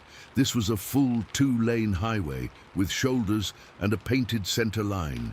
Each step covered maybe 8 or 10 feet, and the thing moved with a fluid confidence that was both graceful and terrifying. What struck me most was the size of its torso. When the creature was directly in front of my position, its body completely blocked my view of the yellow center line on the far side of the road. It had to be at least 4 feet wide across the shoulders, maybe more. The whole crossing took maybe 3 or 4 seconds, but I got a clear view of the creature in my flashlight beam. It was covered in dark, shaggy hair that looked wet and matted. The arms were incredibly long, hanging down past where its knees should have been, and the legs were massive and muscular. But the most disturbing detail was the smell that came with it. As the creature crossed in front of me, I was hit by an odor unlike anything I'd ever experienced. It was organic and wet, like mud mixed with wet animal fur, but with an underlying smell of decay that made my eyes water. I stood there frozen, flashlight in hand, trying to process what I'd just witnessed. My training told me to pursue and investigate, but every instinct I had was screaming at me to get back in my patrol car and call for backup. That's when something hit the trunk of my car. The impact was so hard and sudden that it made the entire vehicle shake. The rear window actually flexed from the force, and I could hear the metal of the trunk lid buckle slightly. It sounded like someone had taken a sledgehammer to the back of my patrol car. I spun around, flashlight ready, but there was nothing there.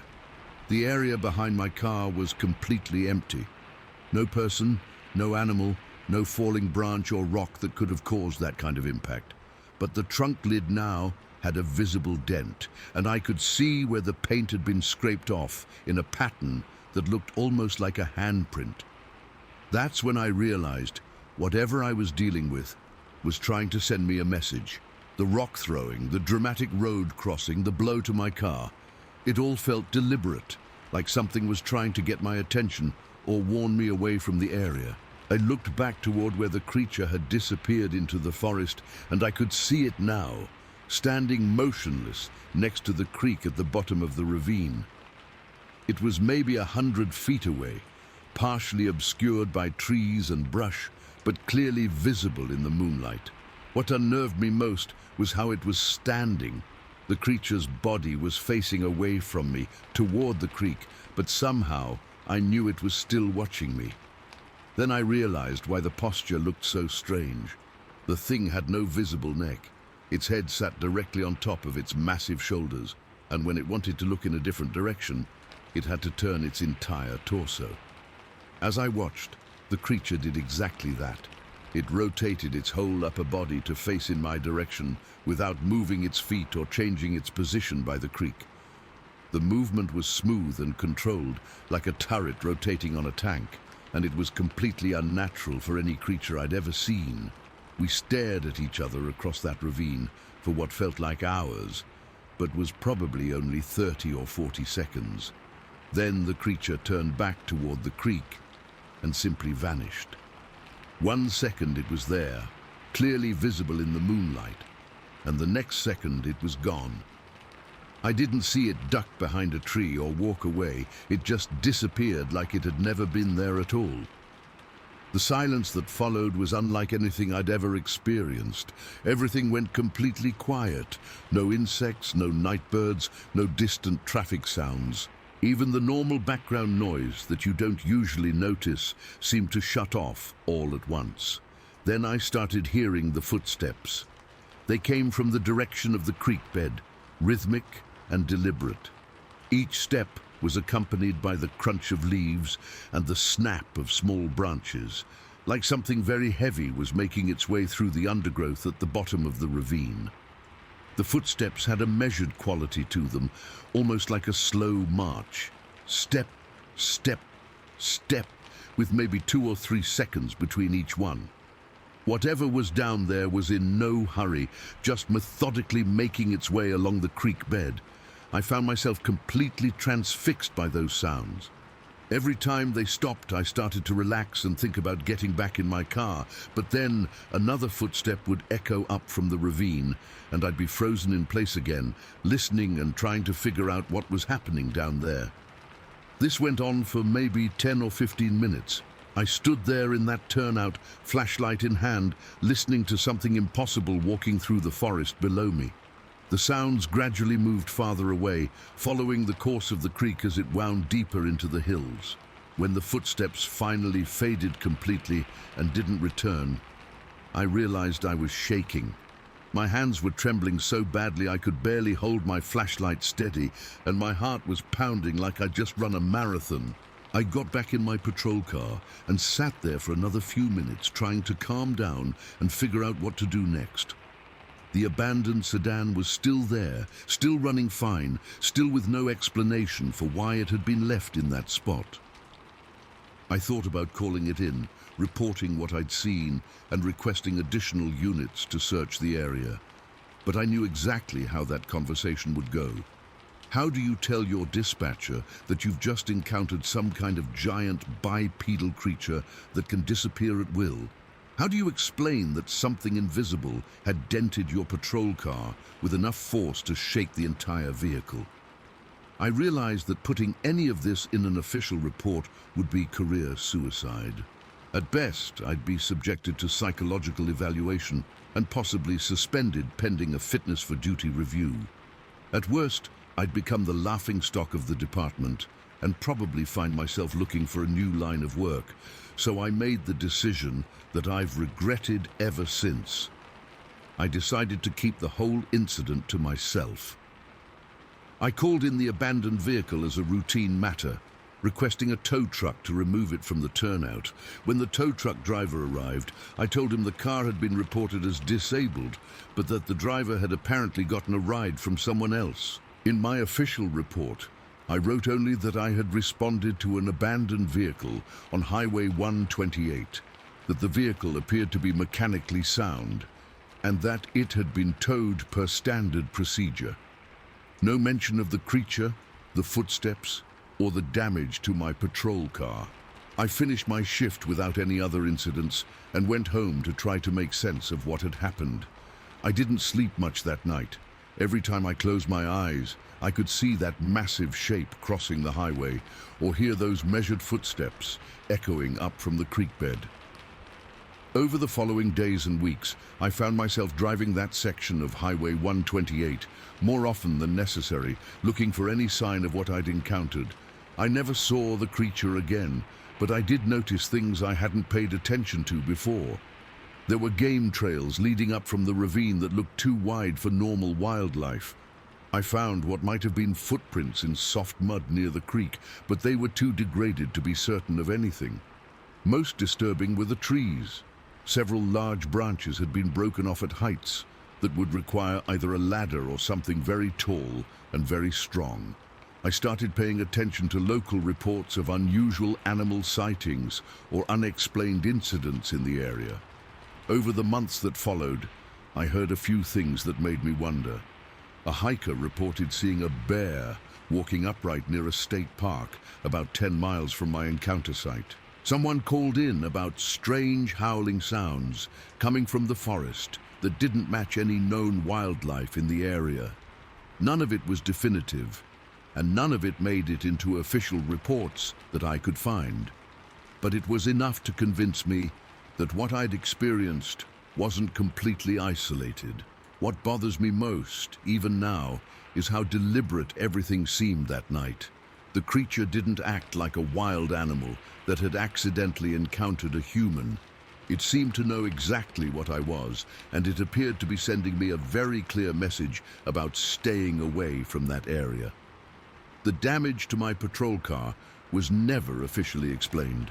I told my supervisor that I'd probably backed into a tree branch or post while investigating the abandoned vehicle, and he accepted that explanation without question. The dent was repaired, and the incident was forgotten by everyone except me. I retired from law enforcement in 2012 after more than 20 years on the job. I never had another encounter like the one on Highway 128, but I never stopped thinking about it either. In recent years, I've started reading accounts from other people who claim to have had similar experiences. Some of them sound legitimate, while others seem embellished or made up. But the ones that ring true all have certain elements in common.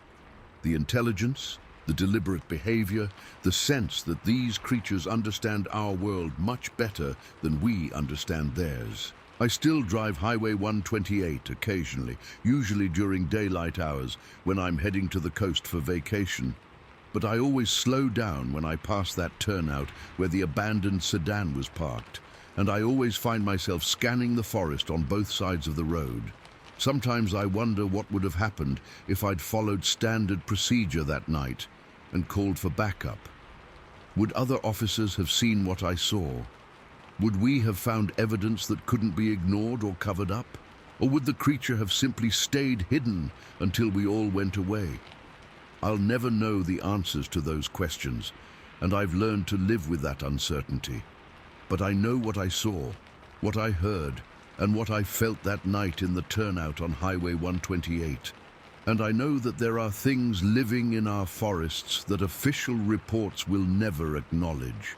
Things that are intelligent enough to stay just beyond the reach of our flashlight beams and our understanding. The most haunting part of the whole experience was those footsteps in the creek bed. That measured, patient sound of something large making its way through the darkness. Sometimes, late at night when I can't sleep, I still hear them in my memory. Step, step, step, reminding me that some mysteries are better left unsolved. Story 9. I've been putting off telling this story for almost 10 years now, but I think it's finally time. Most people who know me know that I grew up in Alaska. Lived a pretty wild childhood in the middle of nowhere with just my dad and the wilderness. What they don't know is that I had an encounter when I was 13 that changed everything for me. And what absolutely nobody knows is that I went back as an adult and had another encounter that was even more terrifying than the first. This happened in the summer of 2014. I was 49 years old at the time, had a decent job in Seattle, a normal life in the city, but I'd been carrying this weight around for over 35 years, ever since that day when I was a kid and saw something on the beach near our old cabin that shouldn't exist. I'd tried to put it behind me, tried to convince myself that it had been my imagination or that I'd misunderstood what I was seeing. But the memories never faded. If anything, they got clearer and more vivid as the years went by. I could still smell that awful stench, still see those massive footprints in the sand, still hear those whooping calls echoing across the water. So I decided I needed to go back. I needed to see that place again as an adult, with adult eyes and adult understanding. I told myself I was going back to put the whole thing to rest, to prove to myself once and for all that there had been nothing supernatural or impossible about what I'd experienced as a scared 13-year-old kid. The old cabin was long gone by then. My dad had sold the property in the 80s, and the new owners had torn down our primitive little homestead and built something more modern. But the beach was still there, and the forest was still the same wild, untouched wilderness it had always been. I flew up to Anchorage and rented a car for the drive to the coast. It took me most of a day to get to the area where I'd grown up, following highways that hadn't existed when I was a kid, and passing developments that had sprung up in what used to be empty wilderness. But once I got close to the coast, everything started looking familiar again. The smell of salt air mixed with pine trees, the sound of waves against rocky shores, the way the light filtered through the forest canopy. It all came rushing back like I'd never left. I found a place to park about a quarter-mile from where our old cabin had been and hiked in through the forest. The trail I'd walked thousands of times as a kid was still there, though it was overgrown and harder to follow. But I knew every twist and turn, every fallen log, and every creek crossing. The tree where I'd built my fort was still standing. It was a massive Sitka spruce, probably 300 years old, with a trunk so thick it would take 4 people holding hands to wrap their arms around it. My old platform was gone, of course. 35 years of Alaska winters had taken care of that. But I could still see the metal brackets I'd hammered into the trunk to hold up my crude wooden deck. I stood at the base of that tree for maybe 10 minutes, just looking up and remembering what it felt like to be 13 years old, and think that little platform was the center of the universe. Then I made my way through the forest toward the beach, where everything had happened. The walk to the coast took about 20 minutes, same as it always had. The trail wound through thick stands of spruce and hemlock, over mossy logs, and around massive boulders that glaciers had deposited thousands of years ago. Everything was exactly as I remembered it, like the forest had been frozen in time since I left. When I finally reached the edge of the trees and could see the beach, I stopped and just stared for a while. The tide was going out, leaving behind that hard-packed sand that's perfect for walking. The water was calm, with just small waves lapping against the shore, and the late afternoon sun was casting long shadows across the sand. It was exactly the same beach where I'd seen that impossible creature when I was 13. Same rocky outcrops, same driftwood logs scattered along the high tide line, same little creek that emptied into the ocean at the north end of the beach. I walked out onto the sand and started making my way toward the spot where I'd seen the creature feeding in the shallow water all those years ago. The beach was maybe 300 yards long and 50 yards wide at low tide, with forest coming right down to the high tide line on both sides. It was completely peaceful. I could hear birds singing in the trees, the gentle sound of waves, and that constant background whisper of wind moving through the forest. Everything seemed normal and unthreatening, exactly what you'd expect from a beautiful Alaska beach on a calm summer evening. That's when I noticed the silence. It happened suddenly, like someone had flipped a switch. 1 second I could hear all the normal sounds of a living forest, birds, insects, the rustle of small animals moving through the undergrowth. The next second, everything went completely quiet. The change was so dramatic and so immediate that I stopped walking and just stood there, listening. The only sound I could hear was the gentle lapping of waves against the shore and my own breathing. Everything else had gone dead silent. Then I smelled it. That same awful smell I remembered from when I was 13, but stronger this time. It was sour and organic, like wet animal fur that had been left to rot in the sun. The smell was so strong it made me gag, and I had to breathe through my mouth to keep from throwing up. As I stood there trying not to vomit, I noticed something even more disturbing. The tall grass at the edge of the beach was moving, bending and parting in a straight line, like something invisible was walking through it. The grass would bend down as if something heavy had stepped on it, then slowly spring back up after whatever it was had passed. I watched this invisible presence make its way along the edge of the beach for maybe 30 feet, leaving a clear trail of bent and disturbed grass. But I couldn't see anything causing the disturbance. No animal, no person, nothing that could explain what I was seeing. My first instinct was to run, but something made me hold my ground. Maybe it was stubbornness. Maybe it was the need to finally understand what I'd encountered as a kid. Instead of running, I walked over to the old tree platform area and climbed up as high as I could on the lower branches. From my elevated position, I had a clear view of the entire beach, and the shallow water where the creature had been feeding 35 years ago. I scanned the area carefully, looking for any sign of movement or any explanation for what I was experiencing. The beach looked completely empty, nothing but sand, rocks, and driftwood. The water was clear and shallow, and I could see all the way to the bottom, no signs of any large animals or anything that could be causing the disturbances I was witnessing. That's when I saw it. At first, it was just a shape on the horizon, maybe a quarter-mile out in the water. But as I watched, it got closer and larger, and I realized I was looking at something massive moving through the shallow water near the shore. The creature was enormous. It had to be at least 12 feet tall, maybe more, with shoulders as wide as a barn door. Its entire body was covered in thick, reddish-brown hair that looked wet and matted from the ocean water. It was walking upright on two legs, moving slowly and methodically through the knee-deep water. As it got closer, I could see what it was doing. The creature was reaching down into the water with arms that were impossibly long and muscular, pulling up shellfish and crabs and other marine life. It would examine each catch briefly, then either toss it aside or stuff it into its mouth and crunch it up with teeth that I could hear grinding together from hundreds of yards away. But here's the part that made my blood freeze. While I was watching this creature feeding in the water, I started noticing footprints appearing in the sand around my position. Fresh footprints, large, clear impressions in the wet sand that were definitely bigger than my boots. They were appearing one at a time, as if someone invisible was walking around the area where I was hiding, but I couldn't see anyone or anything making them.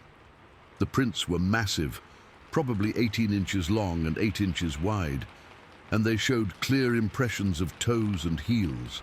They looked exactly like human footprints, just scaled up to an impossible size. And they were appearing in a pattern that suggested whatever was making them was circling my position, checking me out from different angles. I counted at least a dozen fresh prints in the sand around me, all of them appearing while I watched. It was like I was being investigated by something that was completely invisible, something that could walk right up to me without being seen. That's when I heard the calls. The first sound came from somewhere near the inlet at the far end of the beach. A long, resonant whoop that echoed off the water and bounced back from the forest behind me. It was exactly like the sounds I'd heard as a 13-year-old, that deep, musical call that didn't sound like any animal I'd ever heard. The call was answered almost immediately by two more whoops coming from deep in the forest behind me. These were different in pitch and tone, like they were coming from different individuals, but they were clearly part of the same conversation. The creature in the water stopped feeding and turned its head toward my position. Even from that distance, I could see that its face was completely hairless and pale, with features that were human-like, but primitive and oversized. It stared directly at me for several seconds, like it knew exactly where I was hiding. Then it opened its mouth and let out a sound that I felt as much as heard. It was a deep, rumbling bellow that seemed to come from its chest and resonated through the water and up through the sand where I was standing. The sound was so low and powerful that I could feel it vibrating in my ribcage. That roar was clearly a warning. I understood the message perfectly, even though I didn't speak the language. This thing was telling me that I was in its territory, that I was being watched and evaluated, and that I needed to be very careful about what I did next. I climbed down from the tree branches as slowly and quietly as I could. Every instinct I had was telling me to run, but I also knew that sudden movements might trigger an aggressive response.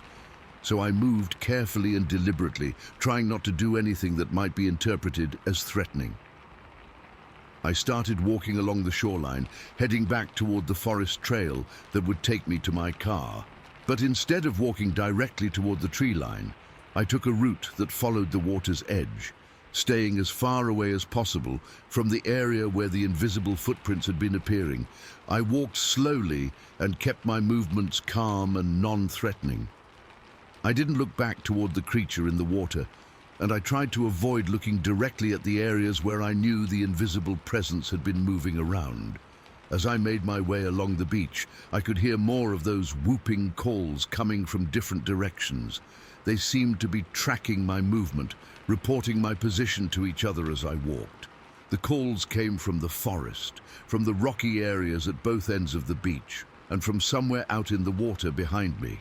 I was being escorted off the beach by multiple individuals, all of them staying hidden but clearly coordinating their surveillance of my retreat. It was like being in the middle of a military operation, where I was the target, and they were the team conducting the operation. When I reached the mouth of the trail that led back to the forest, I found something that made my heart skip a beat. Someone had constructed an arch across the trail entrance, made from interwoven branches and small trees that had been bent and twisted together. The arch was maybe 8 feet high and 6 feet wide, clearly artificial but built to look natural. It was positioned right at the entrance to the forest trail, impossible to miss, like a gateway or marker that had been deliberately placed there. The message was clear. This was their territory, and they wanted visitors to know it. The arch wasn't threatening exactly, but it was definitely a boundary marker, a sign that said, "You are entering our domain and we are watching you." I passed under the arch and started making my way back through the forest toward my car. The walk seemed to take forever, and I had the constant feeling that I was being watched from the shadows between the trees. But I never saw anything directly, never heard any sounds of pursuit or movement in the underbrush. When I finally reached my car, I was shaking from adrenaline and exhaustion. I sat in the driver's seat for several minutes, just trying to process what had happened and figure out what it all meant. I hadn't brought a camera with me on this trip. Part of me wishes I had, but another part of me is glad I didn't. Some things aren't meant to be documented or shared with the world. Some experiences are meant to stay between you and whatever forces you encounter in the wilderness. What I brought back from that beach wasn't photographic evidence or proof that could convince skeptics. What I brought back was the absolute certainty that there are intelligent beings living in the remote wilderness areas of Alaska, beings that have been watching human activity for generations and making sure to stay just beyond our ability to document or study them. The invisible footprints, the coordinated whooping calls, the deliberate construction of that branch arch, it all pointed to a level of intelligence and organization that went far beyond anything you'd expect from unknown animals. These things understand us much better than we understand them, and they're actively managing their interactions with our species. I drove back to Anchorage that night and flew home to Seattle the next day. I never went back to that beach, and I never will. I got the closure I was looking for, but not in the way I expected. What I learned is that some childhood experiences are not meant to be revisited or explained away. Some mysteries are better left unsolved. Some territories are better left unexplored. And sometimes the best thing you can do is accept that there are forces in this world that are bigger and older and smarter than you are, and just be grateful that they're willing to let you walk away. Story 10. I've been avoiding telling this story for almost 15 years now, but I can't keep it inside anymore. Most people know I had a bad experience at Stinger Lake when I was younger. Me and my girlfriend at the time had to cut a camping trip short because of what we called a bear encounter. That was a lie. What really happened was much worse than any bear, and I've never been able to forget it. But what nobody knows, not even my ex-girlfriend, is that I went back to Stinger Lake alone years later. I had to. That first encounter left too many questions unanswered, too many things that didn't make sense. I kept telling myself that if I could just go back and see the place again with adult eyes, maybe I could figure out what had really happened to us. This was in late August of 2009. I'd been thinking about making the trip for months, maybe even years. I was 34 at the time, working a decent job, living a normal life in town. But Stinger Lake was like this open wound in my memory that wouldn't heal. I dream about it sometimes, wake up in a cold sweat, remembering those amber eyes staring at us from the tree line. So I decided to go back, but I was going to do it right this time. No camping, no staying overnight, just a day trip to fish the lake and put the whole thing behind me once and for all. I loaded up my aluminum canoe with minimal gear, just a small camp stove, some basic food, my fishing tackle, and a paddle. I wanted to travel light and get in and out quickly. The drive to Nikina took me about 3 hours, following back roads that I remembered from the trip with my girlfriend. The country up there is still pretty wild, lots of forest, not many people, the kind of place where you can go hours without seeing another vehicle. I launched the canoe from the same spot we'd used years before, where a small river feeds into the main body of Stinger Lake. The water was calm that morning, with just a light breeze that barely rippled the surface. The sky had this weird copper color to it, like we were going to get weather later in the day. Paddling out into the lake brought back memories I'd tried to forget. Everything looked exactly the same rocky shoreline, the same thick forest coming right down to the water's edge, the same feeling of complete isolation. But this time, I was determined to stay calm and rational. I was an adult now, not a scared kid. I paddled toward the far end of the lake, where the fishing was usually good, staying close to the shoreline and checking out spots where I thought I might find trout holding in the deeper water. The lake was maybe 2 miles long and half a mile wide, surrounded by hills covered in birch and aspen trees that were just starting to turn yellow with the early fall colors. I'd been on the water for maybe 30 minutes when I heard the first sounds. They came from across the lake, from a hill covered in white birch trees that rose up maybe a couple 100 feet above the water. 3 distinct knocking sounds, perfectly spaced, like someone was hitting a tree trunk with a heavy stick. Knock, knock, knock, then silence. I stopped paddling and listened. The sounds were too regular and too deliberate to be natural. Branches rubbing together or trees falling. Someone or something was making those noises on purpose. A few seconds later, I heard answering knocks from a different location, farther away and deeper in the forest. Same rhythm, same deliberate spacing. Like 2 people were having a conversation using some kind of code. My first thought was that there might be other people in the area, maybe hunters or other fishermen using signals to communicate. But it was the wrong time of year for hunting season, and I hadn't seen any other vehicles at the launch site. I tried to put it out of my mind and focus on fishing. I rigged up a spinner and started working the water along a rocky point where the shoreline dropped off into deeper water. The fishing was slow, but I wasn't really there for the fish anyway. I was there to prove to myself that Stinger Lake was just a normal place, nothing mysterious or threatening about it. I let the canoe drift while I fished, using the breeze to carry me along the shoreline. That's when I noticed the pile of shells. There was a small cove where the bank rose up maybe 10 feet above the water, and the whole face of that bank was covered with broken white shells. Hundreds of them, maybe thousands, all piled up like someone had been eating shellfish there for years and just tossing the empties over the edge. But that didn't make sense. We were miles from any road, in the middle of nowhere, and these weren't the kind of shells you'd get from a grocery store. They looked like freshwater mussels and crayfish shells, the kind of stuff that lives naturally in the lake. It was like something had been harvesting shellfish from the lake and bringing them to that spot to eat them. I paddled closer to get a better look, and that's when I saw that some of the shells were fresh. Not bleached white like they'd been sitting there for months, but still showing color and looking like they'd been broken open recently.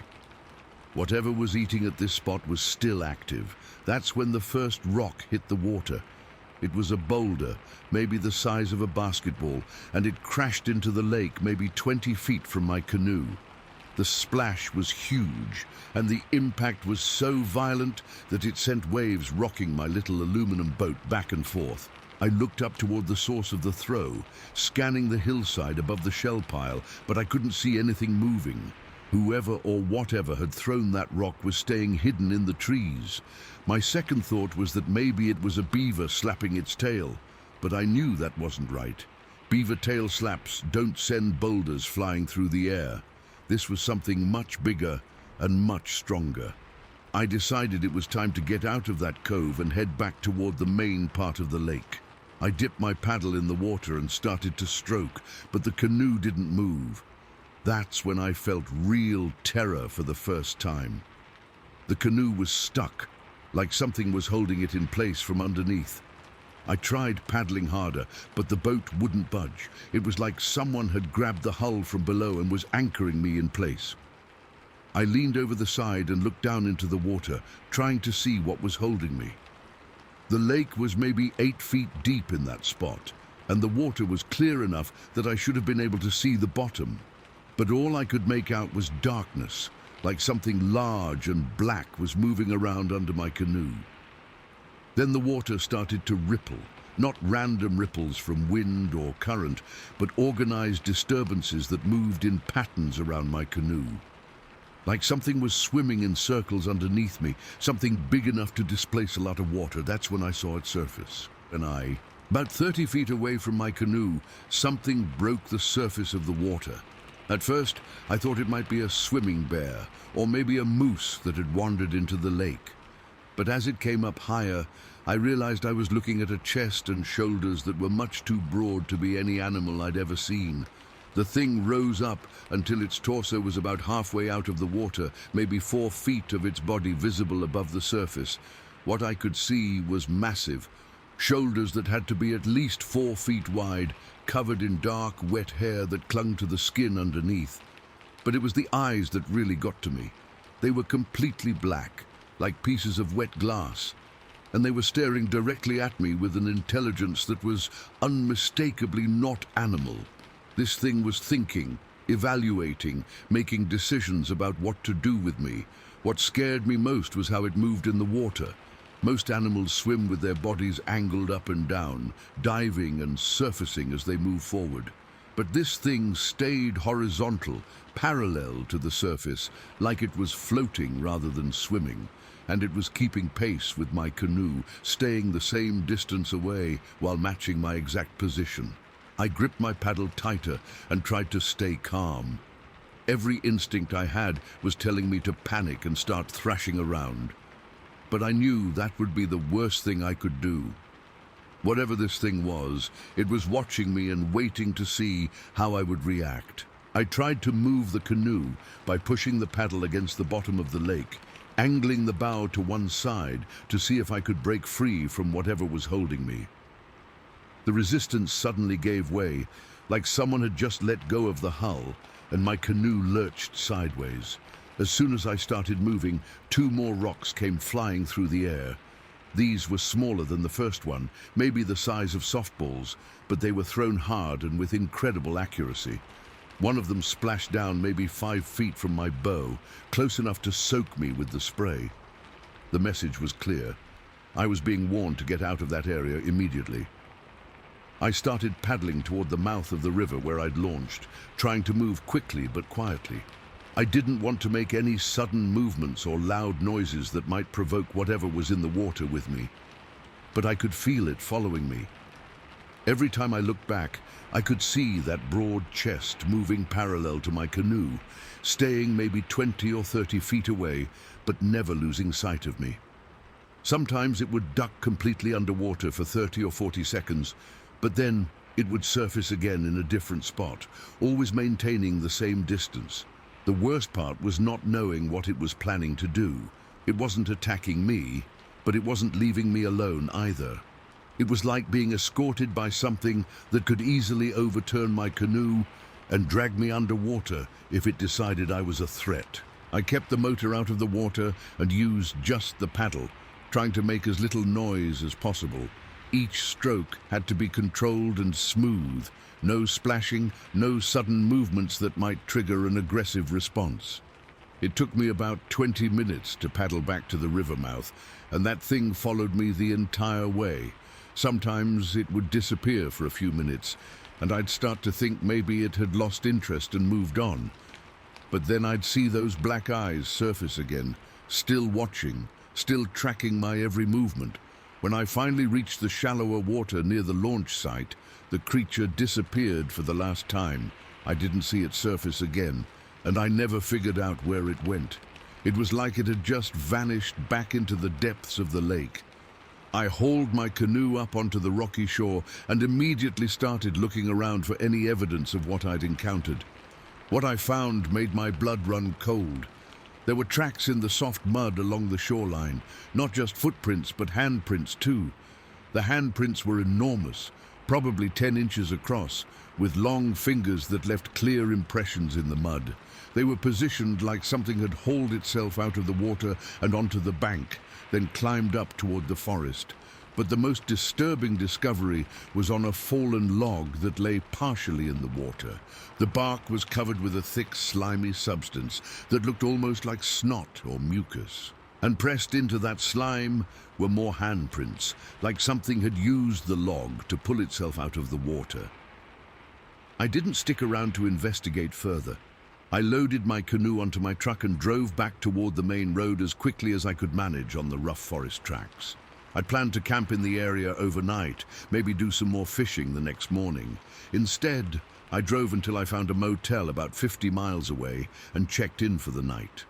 I couldn't stand the thought of being alone in the woods after what I'd experienced, but even in the motel room, I couldn't relax completely. Around midnight, I was lying in bed trying to get to sleep when I heard it.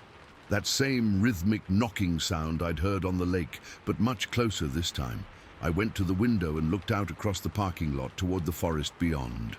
The sound came again, 3 deliberate knocks, and this time I could tell it was coming from the trees, maybe 100 yards from the motel.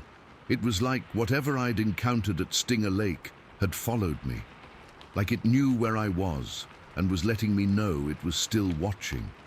I didn't sleep much that night. Every little sound, the air conditioning cycling on and off, other guests moving around in adjacent rooms, traffic on the highway, had me jumping out of bed to check the windows and doors. The next morning, I drove straight home and never went back to that area again. I'd gotten the answers I was looking for, but they weren't the answers I wanted. What happened at Stinger Lake wasn't a case of mistaken identity or overactive imagination. There was something living in that lake, something intelligent and dangerous that didn't want to be disturbed. The thing that haunts me most about the whole experience is how calculated it all seemed. The warning knocks from the hillside, the strategic placement of rocks thrown into the water, the way the creature followed me without attacking. It was all deliberate and controlled. Whatever was in that lake wasn't just some unknown animal acting on instinct. It was something that could think and plan and make decisions about how to handle human intrusions into its territory. And it was something that apparently could track people even after they left the immediate area. I never told anyone about going back to Stinger Lake alone.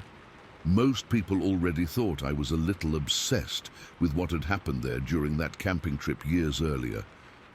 If I'd tried to explain about going back and having an even more intense encounter, they would have thought I'd completely lost my mind. But I know what I saw, what I felt, what I experienced, and I know that there are things living in the remote lakes and forests of this country that we don't understand and maybe aren't meant to understand. Things that have learned to stay hidden from us while still keeping track of what we're doing in their territory. Sometimes I still hear those knocking sounds in my dreams. 3 deliberate strikes that seem to echo from somewhere just beyond the edge of consciousness. And sometimes I wake up with the feeling that something is watching me. Something that followed me home from Stinger Lake and has been keeping track of me ever since. Story 11. I've been out of the army for over 20 years now, but there's one night training exercise that still keeps me awake sometimes. It happened back in the spring of 1999 when I was stationed at Fort Lewis in Washington, and what I experienced that night changed everything I thought I knew about what might be living in the remote training areas of military installations. I was a specialist at the time, been in the army for about 3 years. I was assigned to communications, which meant I often got tasked with escorting civilian contractors to various equipment sites scattered throughout the thousands of acres of forest that made up Fort Lewis. Most of these assignments were routine, just providing security and transportation, while technicians did maintenance on radio equipment, satellite dishes, and transmission relays. The specific assignment that night was to escort a civilian contractor named Roy to a retransmission station located in Training Area 7, which was one of the most remote sections of the base. Roy was an experienced guy, probably in his 40s, who'd been maintaining Army communication equipment for years. I'd worked with him a few times before and found him to be competent and easy to get along with. Training Area 7 was accessed by a narrow dirt road that wound through some of the densest forest on the base. It was the kind of place where you could drive for 20 minutes without seeing another human being, where cell phone coverage was non-existent, and where the thick canopy of Douglas fir and western hemlock blocked out most of the daylight, even during the middle of the day. The retransmission station itself was located in a small clearing, maybe 50 yards across, surrounded on all sides by forest that stretched for miles in every direction. The equipment consisted of several tall antenna towers, a small concrete building housing the electronic gear, and the whole thing was enclosed by a chain-link fence about 8 feet high. We arrived at the site around 1800 hours, just as the sun was starting to get low behind the trees. The evening was cool, but not cold. Typical Western Washington spring weather, with that persistent dampness that seems to hang in the air all the time. Roy needed to do some routine maintenance on the main transmission panel, which was housed inside the fenced compound. My job was to provide security, which basically meant standing around with a flashlight and making sure nothing interfered with his work. Standard stuff that I'd done dozens of times before. The area around the station was completely quiet, except for the constant hum of the electronic equipment and the occasional sound of wind moving through the trees. No traffic sounds, no aircraft noise, no signs of any other human activity anywhere in the area, just that deep forest silence that can be either peaceful or unsettling, depending on your frame of mind. Roy opened up the main equipment panel and started running through his maintenance checklist, testing various circuits and replacing some components that were showing signs of wear. He worked methodically and efficiently, the kind of systematic approach that comes from years of experience with complex electronic systems. I positioned myself just outside the equipment building, where I had a good view of the surrounding area and the dirt access road. The forest pressed in close to the fence line on all sides, with the trees so thick that visibility was limited to maybe 20 or 30 feet into the woods. Roy had been working for about 30 minutes when I started hearing movement in the forest on the far side of the dirt road. At first, I thought it might be deer or elk, which were common in that area, but the sounds were too deliberate, too rhythmic to be random animal movement. I focused my attention on the area where the sounds were coming from, trying to get a visual on whatever was moving through the underbrush. The light was starting to fade, and the shadows between the trees were getting deeper, making it difficult to see clearly. That's when I saw it.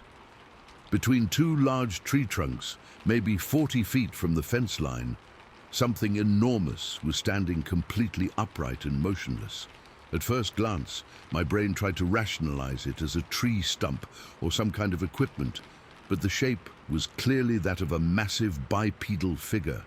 The thing had to be at least 8 feet tall, maybe more, with incredibly broad shoulders and long arms that hung down to about where its knees should have been. Its entire body was covered in dark, shaggy hair that looked almost black in the fading light. What struck me most was how still it was. Most animals, when they encounter humans, either run away immediately or show signs of nervousness, shifting weight, moving their heads, preparing to bolt. This thing was like a statue, completely motionless and obviously watching us. I called out to Roy, trying to keep my voice calm but urgent enough to get his attention. He immediately stopped what he was doing and came over to where I was standing. I pointed toward the tree line and handed him my flashlight. Roy aimed the beam toward where I'd seen the figure, and we both got a clear look at what we were dealing with. The creature was even more massive than I'd initially thought, with a head that seemed to sit directly on top of its shoulders without any visible neck. But that's when things got really terrifying. As we kept the light trained on the first creature, a second figure emerged from behind it. This one was smaller, maybe 6.5 feet tall, but still much larger than any human. It had the same general appearance as the first one, covered in dark hair and standing completely upright. The two figures stood side by side, both facing directly toward us, completely unafraid of the flashlight beam. There was an intelligence in their posture, an awareness that went far beyond anything you'd expect from normal wildlife. Then came the moment that froze my blood. A third figure appeared, much smaller than the other two, maybe 4 feet tall, and positioned itself right next to the largest creature's legs. This one was clearly a juvenile, probably the offspring of the two adults, and it moved with the same fluid grace as the larger ones. What unnerved me most about the small one was its behavior. While the two adults just stood there staring at us, the juvenile kept looking back over its shoulder toward the forest behind them, like it was checking their escape route or watching for some other threat. The behavior was so human-like, so intelligent and purposeful, that it made my skin crawl. We were looking at what could only be described as a family. 2 adults and their child, all of them displaying the same calm confidence and obvious intelligence. They weren't acting like startled animals caught in a flashlight beam. They were studying us, evaluating us, making decisions about what we represented. Roy and I stood there for what felt like an eternity, but was probably only a minute or two, just staring at these 3 impossible creatures. Neither of us spoke. I think we were both trying to process what we were seeing and figure out what it meant. The silence was broken when the largest figure made a low grunting sound. Not quite a growl, not quite a vocalization, but something that clearly carried meaning. It was obviously some kind of communication, probably telling the others that it was time to leave. Immediately, all 3 creatures turned and began moving away from us, deeper into the forest. But they didn't run in panic like startled animals would. Instead, they moved with coordination and purpose, the smaller one staying close to the adults, while the largest one took the lead. What struck me most was how they moved through the thick underbrush.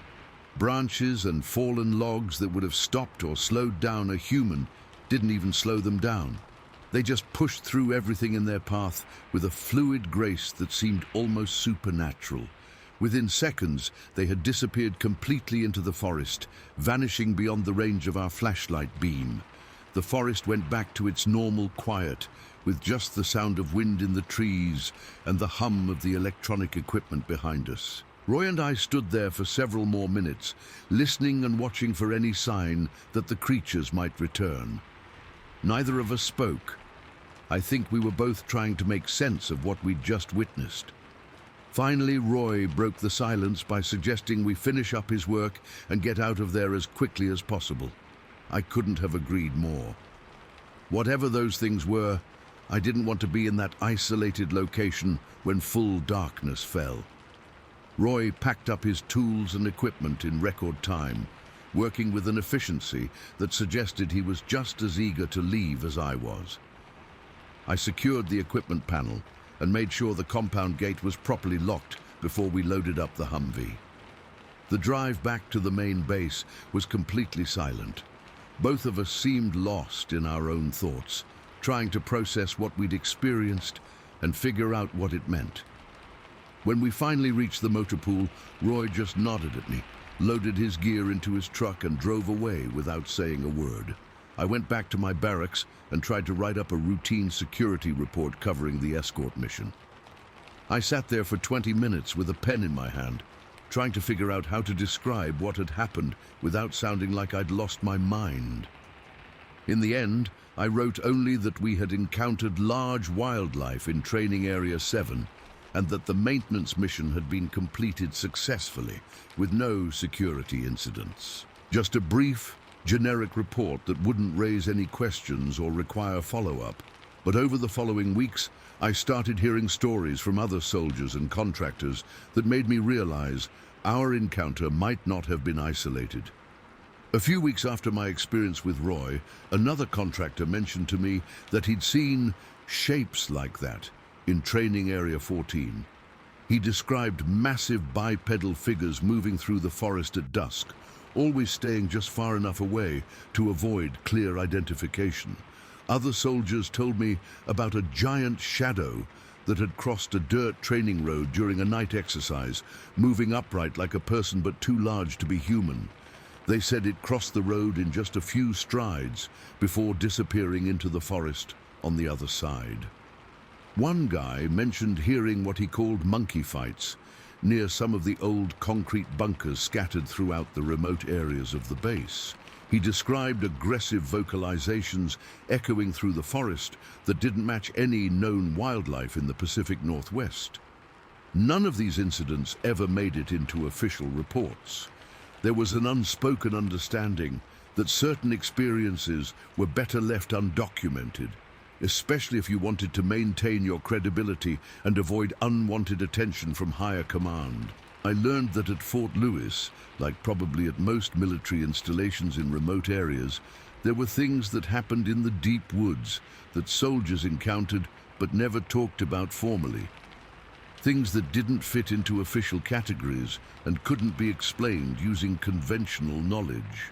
The encounter with Roy taught me that there were boundaries to what could be put in writing, lines you didn't cross if you wanted to continue your military career without complications. Some experiences were meant to be shared only in informal conversations, if at all. What struck me most about that encounter was the obvious intelligence displayed by all three creatures, but especially the coordination they showed when the largest one signaled that it was time to leave. The way the juvenile had been checking their escape route, the way they moved together as a coordinated unit, it all suggested a level of social organization that went far beyond what you'd expect from unknown animals. I never had another encounter like that one during my remaining time at Fort Lewis, but I never forgot what I'd seen in Training Area 7. The image of that family group, two adults protecting their young, all of them displaying obvious intelligence and awareness, stayed with me long after I left the military. Years later, when I started reading accounts from other people who claimed to have had similar encounters, I found that many of them described the same kind of coordinated behavior and obvious intelligence. These weren't random animal sightings. These were encounters with something that had complex social structures and the ability to make collective decisions about how to handle human contact. What happened that night convinced me that there are species living in the remote wilderness areas surrounding military installations that science hasn't acknowledged. Things that are intelligent enough to avoid detection most of the time, but occasionally reveal themselves to humans who happen to be in the right place at the right time. The most haunting aspect of the whole experience was watching that juvenile looking back over its shoulder as they retreated into the forest. That gesture was so recognizably human, so clearly purposeful, that it made me realize these weren't just unknown animals. They were something much more complex and organized than that. I retired from the Army in 2005, but I still think about that night in Training Area 7 sometimes. I wonder if that family is still out there in those forests, still watching the humans who occasionally venture into their territory, still making sure to stay just beyond the reach of our flashlight beams and our official reports. Some things I learned that night are just too big and too strange to fit into the neat categories that military bureaucracy requires. And sometimes, the most honest thing you can do is write large wildlife in your report and leave it at that. Story 12. I've been retired from military police work for almost 15 years now, but there's one incident from my time at Fort Lewis that still gives me nightmares. I've never told this story to anyone, not my family, not my fellow MPs, not even the therapists I've seen over the years. But I keep reading these accounts online from other people who've had similar experiences, and I think it's time someone knew what really happened in that old housing section near American Lake. This was back in 2007, when I was working as an MP at Fort Lewis in Washington State. I'd been on the job for about 5 years at that point, so I wasn't some green rookie who jumped at shadows. I knew the difference between normal base security issues and something genuinely threatening. The housing area I'm talking about was one of the older sections on the installation, built probably back in the 60s or early 70s. These weren't the modern family quarters you see on bases nowadays. These were older duplex-style units with small yards and that institutional military housing look from decades past. What made this particular section different was its location. It sat right on the edge of the developed area of the base, maybe half a mile from American Lake. The backyards of these houses ended about 50 feet from a thick line of Douglas fir and western hemlock that stretched for miles into the undeveloped wilderness areas of Fort Lewis.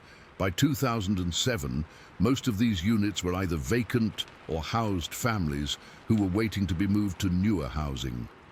The whole section was scheduled for renovation eventually, so it had that abandoned feel, even though people were still living in some of the units. I was working the midnight shift that night, which meant I started patrol at 11 p.m. and worked through until 7 in the morning. It was a Tuesday in late October, and the weather was typical for Western Washington that time of year, cool, damp, with a persistent drizzle that made everything slick and reflected the streetlights in weird ways. Around 2:30 in the morning, I got a call to do a welfare check in the old housing area. Someone had reported seeing suspicious activity near one of the vacant units, and dispatch wanted me to check it out. Routine stuff that I handled dozens of times during night shifts. I drove into the housing area with my headlights off, using just the dim glow of the streetlights to navigate. Standard procedure when you're investigating possible intruders. No point in announcing your arrival with bright headlights that can be seen from blocks away. I parked my patrol car around the corner from the address I'd been given and decided to approach on foot. The layout of the housing area was pretty simple. A main road with several side streets branching off, each lined with duplex units that faced each other across narrow residential streets. I walked along the sidewalk, staying in the shadows between streetlights and using the privacy fences around each unit's small yard for cover. The area was completely quiet, no lights in any windows, no sounds of people moving around, just that deep nighttime silence you get in residential areas after everyone's gone to bed. The backyards of these units were maybe 30 or 40 feet deep, ending at a chain link fence that marked the boundary between the housing area and the forest beyond. Most of the yards had basic landscaping, some grass, a few shrubs, maybe a small patio or deck. Nothing fancy, just functional outdoor space for military families. I was maybe halfway through my patrol route when I noticed something that made me stop and pay attention. There was movement in the shadows at the back of the yards, something sliding from one yard to the next along the fence line. At first, I thought it might be a large dog or maybe a raccoon that had gotten into the area, but the movement was too deliberate, too purposeful for random wildlife. Whatever it was seemed to be studying the layout of the yards, checking out each house systematically. The thing stayed in the shadows the entire time, never moving into the open areas where the streetlights would illuminate it. It moved from fence to fence, yard to yard, always staying in the darkest parts of each property, like it was mapping out the area or looking for something specific. I decided I needed to get a better look at what I was dealing with. I went back to my patrol car and grabbed my spotlight, the big handheld one we used for illuminating dark areas during security checks. Then I positioned myself at the corner where I had the best angle on the backyards. I waited maybe 5 minutes, watching the shadows and listening for any sounds of movement. Then I saw it again, a dark shape moving along the back fence line, staying low and moving with that same deliberate, purposeful motion. I flicked on the spotlight and swept the beam across the area where I'd seen the movement. What I saw in that circle of bright light made my blood freeze. There was a massive figure crouched behind one of the cedar trees that grew along the fence line. The creature was easily 7 feet tall, even in its crouched position, with shoulders that were impossibly broad and arms that seemed to reach almost to the ground. But what really got my attention was that it had no visible neck. The head sat directly on top of those enormous shoulders, like it had been pushed down into the body. The entire figure was covered in dark, matted hair that looked wet and dirty, like it had been living rough in the woods for months. The creature was caught completely off guard by the spotlight beam. For maybe 2 or 3 seconds, it just froze in place, like a deer caught in headlights. Then it dropped down behind the cedar tree and disappeared from view. I kept the spotlight trained on the area for another minute or two, but whatever it was had completely vanished. No sound of movement, no rustling branches, nothing to indicate where it had gone. I radioed in the sighting, reporting a possible intruder in the housing area, and requested backup to help search the immediate vicinity. But I knew that by the time other units arrived, whatever I'd seen would be long gone. What I didn't know was that the real terror was still hours away. I continued my patrol of the housing area, checking each street and making sure all the vacant units were secure. Everything seemed normal. No signs of forced entry, no evidence of vandalism or theft, nothing to suggest there were any ongoing security problems. But I couldn't shake the feeling that something was watching me from the forest beyond the fence line. That prickly sensation on the back of your neck that tells you you're being observed, evaluated, studied. Around 3 in the morning, I decided to do one more walkthrough of the area on foot before moving on to other parts of my patrol route. I parked near the same corner I'd used earlier and started making my way through the residential streets, checking yards and looking for any signs of the intruder I'd spotted. I was walking along one of the backyards when I noticed something that made me smile despite the tense situation. There was a motion-activated toy sitting on the small patio of one of the units, one of those plastic animals that plays music when it detects movement, probably left behind when the family moved out. Forgotten in the rush of military relocation, the toy was shaped like a cartoon dog, the kind of cheap plastic thing you'd find at any discount store. It was positioned near the sliding glass door that led from the kitchen to the patio, probably placed there by some kid who thought it was funny to have it go off when people walked by. I was standing maybe 10 feet away from this toy, checking the fence line behind the house, when it suddenly activated. The thing started playing its little melody, 2 notes, high and tinny, the kind of sound that's cute during the day, but somehow sinister at 3 in the morning. But here's what made my heart stop. There was nobody near the toy when it went off. No person, no animal, nothing that should have triggered the motion sensor. As those 2 silly musical notes echoed in the night air, I turned to look at the sliding glass door of the house. That's when I saw the face. Pressed against the glass from the inside was the most terrifying thing I've ever seen in my life. It was a massive face, easily twice the size of a human head, with features that were primitive and ape-like, but clearly intelligent. The skin was dark and rough, covered with coarse hair, and the eyes were small and deep-set under heavy brow ridges. But what really got to me was the expression. This thing wasn't just looking at me randomly, it was studying me, evaluating me, making decisions about what I represented. The face was pressed so hard against the glass that it was distorted, flattened against the surface like it was trying to get as close as possible to me. And it left a mark, an oily, greasy film on the glass that caught the light from the streetlights. The whole thing lasted maybe 1 second, 2 at the most. just long enough for me to register what I was seeing and for my brain to start processing the impossibility of it. Then the face disappeared, dropping down below the windowsill and vanishing from sight.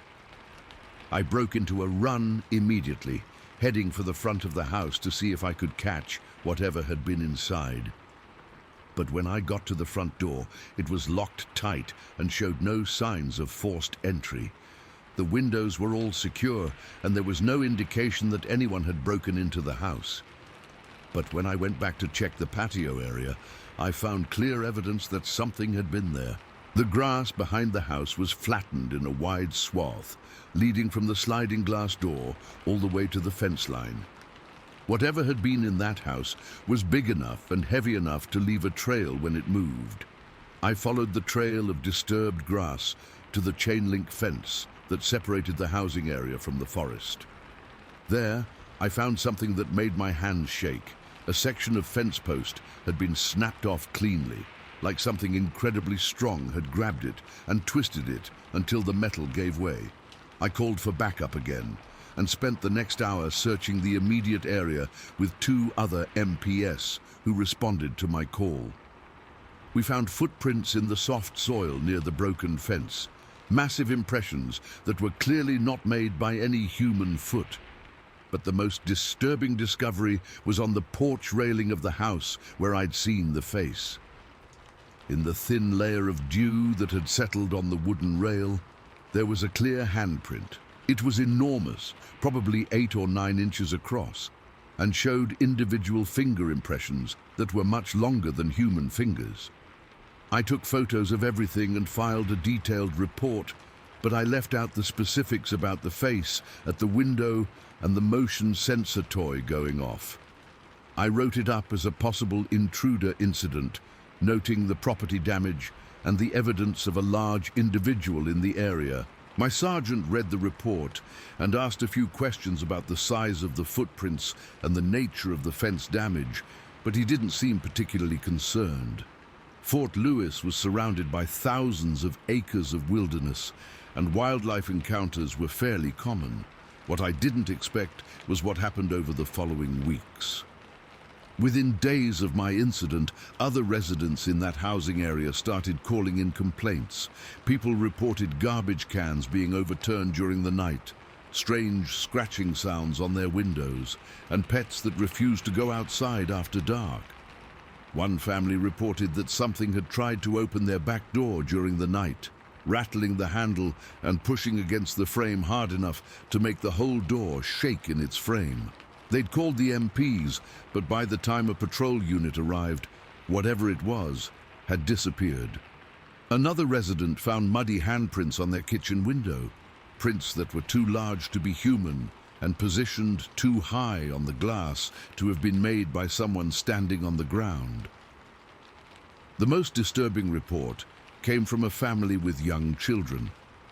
They woke up one morning to find that something had been digging in their backyard during the night, leaving holes near their fence line and disturbing their garden. But what really scared them was that their motion sensor security light had been triggered repeatedly throughout the night. But when they looked outside, they never saw anything that could have set it off. 2 weeks after my encounter with the face at the window, the base housing office issued a memo about pest and infiltration issues in the older housing areas. They cited concerns about structural integrity and potential security vulnerabilities. Over the following months, families living in that section were gradually relocated to newer housing units in different parts of the base. The official reason was facility upgrades and renovation plans, but I knew the real reason was that something was living in those woods that posed an ongoing threat to military families. By the end of the year, the entire section had been vacated and the buildings were fenced off as a restricted area. Eventually, they were demolished completely and the land was returned to forest. I never saw that face again, but I never forgot it either. The intelligence in those eyes, the way it had studied me through the glass, the deliberate way it had positioned itself to get the best view of what I was doing. It all pointed to something much more complex and organized than any wild animal. What haunts me most about the whole experience is the timing of that motion sensor going off. The toy activated at the exact moment the creature pressed its face against the glass, like it had somehow coordinated the two actions to maximize the psychological impact. That level of planning and intelligence suggests something that understands human technology and behavior well enough to manipulate it for its own purposes. Something that knew exactly how to create the maximum amount of fear and confusion in the humans it was observing. I stayed at Fort Lewis for 3 more years after that incident, but I never patrolled that area again after the housing was demolished. Even with the buildings gone and the land cleared, something about that place felt wrong. Like whatever had been living in those woods was still out there, still watching, still waiting for the right opportunity to reveal itself again. Sometimes I drive by that area when I'm visiting the base, and it's just empty forest now. No sign that families ever lived there or that anything unusual ever happened. But I know what I saw that night, what I felt pressing against that glass, studying me with those intelligent, calculating eyes. And sometimes, late at night when I can't sleep, I still hear those 2 musical notes from that motion sensor toy, echoing in my memory like a warning that some things in this world are better left undisturbed. Story 13. I've been putting off writing this for almost 20 years, but I can't keep it to myself anymore. What happened during my deployment to an army base in Georgia changed everything I thought I knew about what might be living in the forests surrounding military installations. I've never told anyone the full story. Not my family, not my buddies from the service, not even the therapists I've seen over the years for what the VA calls service-related anxiety. This was back in 2004, when I was stationed at a large army installation in central Georgia. I can't say exactly which base for obvious reasons, but it was one of the major training facilities in the state, surrounded by thousands of acres of pine and hardwood forest that stretched for miles in every direction. I was living alone in base housing at the time, a small 1-bedroom apartment that was part of a complex designed for single soldiers.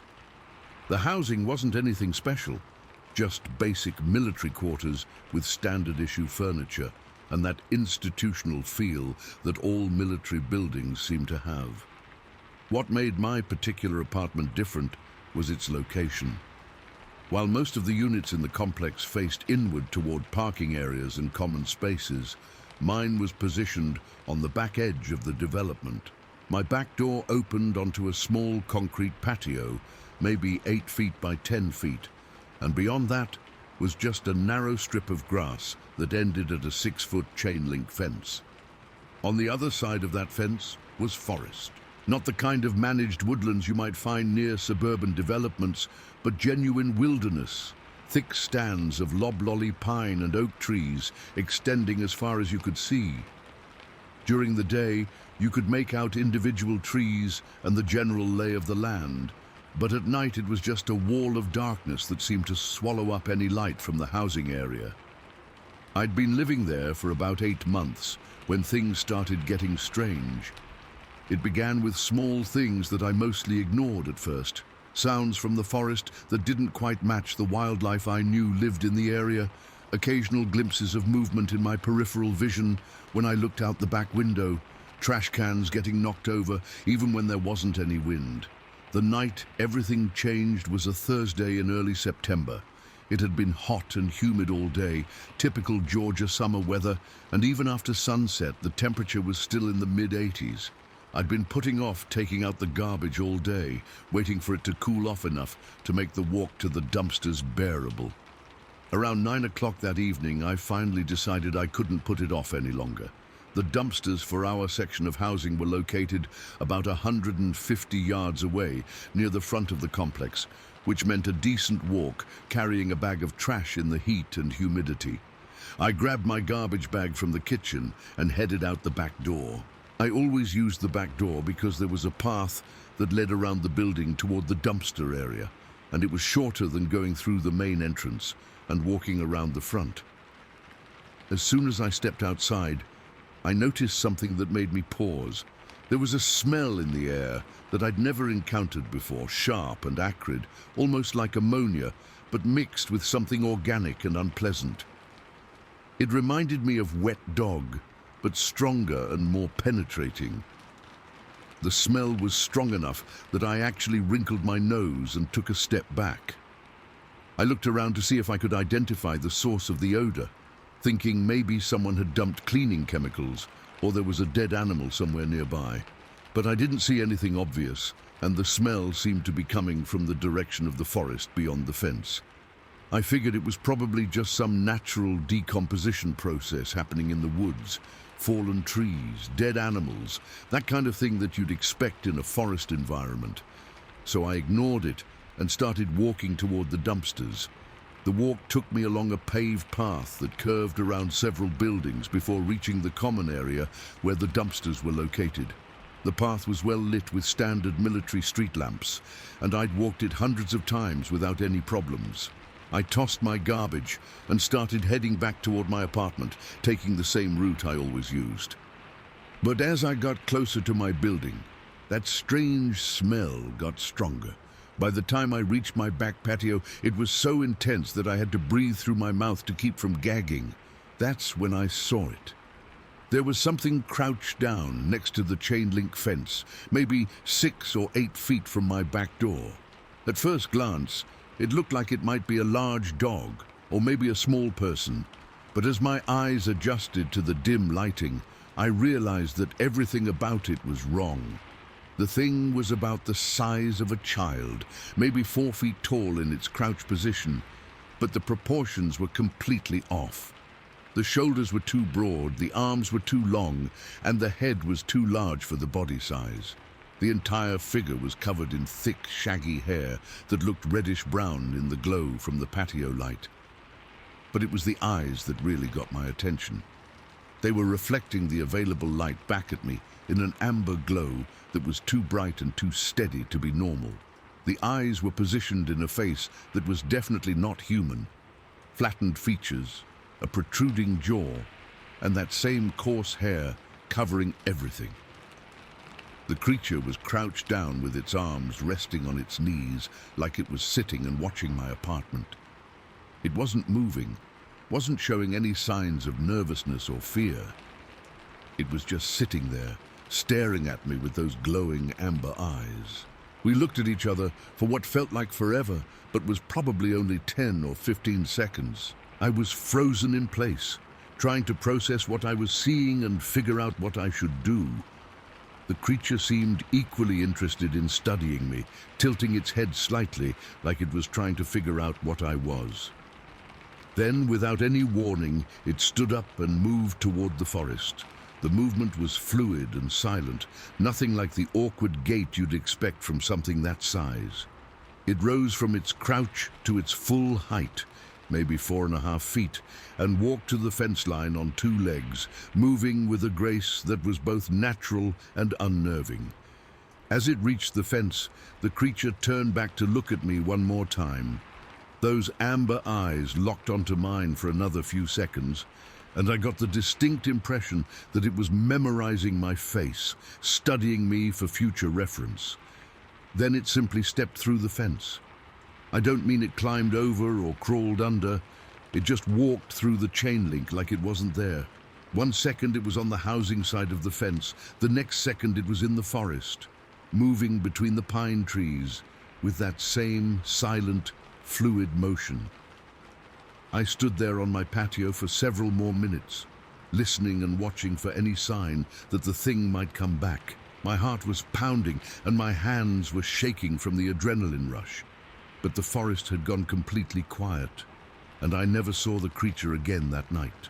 I went back inside, locked all my doors and windows, and tried to convince myself that I'd just seen a large dog, or maybe a bear cub, that had wandered into the housing area. But I knew that wasn't true. No dog moves like that, and no bear has eyes that glow amber like flashlights. For the next 2 days, I tried to put the incident out of my mind and get back to my normal routine. I didn't see anything unusual during the daylight hours, and I started to think maybe it had been a one-time encounter with some lost or confused animal. Then came the night that really terrified me. It was around midnight on Saturday when I was awakened by a sound that made my blood run cold. Someone or something was testing the door handle of my back door, trying to turn it slowly and carefully like they were checking to see if it was locked. I lay in bed for a few seconds, listening to the soft clicking sounds of the handle being turned back and forth. It wasn't the random rattling you might get from wind or thermal expansion. This was deliberate and methodical, like someone was trying to determine if they could get inside without making noise. I got up as quietly as I could and made my way to the kitchen, where I had a small window that looked out toward the back patio. The window had a gap in the curtains that gave me a narrow view of the area near my back door. I positioned myself where I could see through that gap without being visible from outside, and waited to see what was trying to get into my apartment. What I saw made my knees go weak. There was definitely something moving around on my patio, but I could only see parts of it through the narrow opening in the curtains. I caught glimpses of dark hair, what looked like an arm or shoulder, and at one point, the top of a head that was much too large to be human. The most terrifying moment came when whatever it was seemed to notice the window I was looking through. I saw the top of that oversized head rise up toward the glass, like it was trying to look inside. Then it ducked down quickly, dropping below the windowsill and disappearing from my view. I stayed frozen at that window for the next hour, watching and listening for any sign of movement outside. Occasionally, I'd hear soft footsteps on the concrete patio or the slight scraping sound of something moving against the wall of my apartment, but I never got another clear look at whatever was out there. Finally, around 1:30 in the morning, the sounds stopped completely. I waited another hour before I felt safe enough to go back to bed, and I didn't sleep much for the rest of the night. The next morning, I decided I needed to document what was happening. I drove to a sporting goods store in town and bought a trail camera, one of those motion-activated units that hunters use to monitor deer movements. I figured if something was regularly visiting my apartment, the camera would capture evidence of it. I mounted the camera on the utility pole that provided electricity to my building, positioning it so it would have a clear view of my back patio and the fence line beyond. The camera was designed to be weatherproof and had infrared capability for nighttime photography. For the first 2 nights, the camera captured nothing unusual, just some stray cats and what looked like a raccoon that was getting into garbage cans elsewhere in the complex. But on the 3rd night, I got footage that made my hands shake when I reviewed it. The timestamp showed 2:47 a.m. when the motion sensor was triggered. The infrared illumination showed something moving very close to the camera, just at the edge of the frame. What I could see was clearly an arm, but not a human arm. The appendage was covered in dark hair and was much longer than any human arm should be. The hand at the end had fingers that were impossibly long and thin, with what looked like dark skin underneath a coating of mud or some other substance. The arm moved past the camera lens in less than 2 seconds, but the image was clear enough to show details that no known animal could account for. The fingers were definitely human-like in structure, with opposable thumbs and what appeared to be fingerprints, but they were scaled up to an impossible size. I made copies of the footage and stored them on multiple devices, knowing that this might be the only proof I'd ever have of what was visiting my apartment. But I also knew that showing this video to anyone would probably result in ridicule or suggestions that I seek psychological help. The next morning, I walked around the perimeter of my building, looking for any physical evidence that might corroborate what the camera had captured. What I found in the soft dirt on the forest side of the fence made my stomach drop. There were 3 partial footprints pressed into the earth, each one showing clear impressions of toes and what looked like the ball of a foot. The prints were enormous, probably 15 inches long and 6 inches wide, and they were spaced almost 3 feet apart, suggesting whatever made them had an incredibly long stride. But the most disturbing aspect of the prints was how human-like they appeared. These weren't the paw prints of a large animal or the hoof prints of livestock. They looked exactly like human footprints, just scaled up to a size that shouldn't be possible. I reported the incident to the Provost Marshal's office, describing it as possible wildlife intrusion in the housing area. The desk sergeant who took my report seemed more interested in his paperwork than in what I was telling him. He made a note in the log about fauna activity and told me that if whatever I'd seen became aggressive or caused property damage, I should call the county animal control office. Otherwise, it would probably move on to a different area once the weather got colder. After that encounter with military bureaucracy, I decided to take matters into my own hands.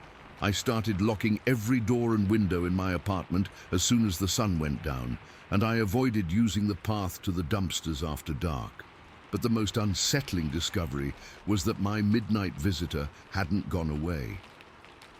Over the following weeks, I continued to hear signs of its presence around my apartment during the night hours. Sometimes it was just soft footsteps on the concrete patio or the sound of something brushing against the exterior walls of my building.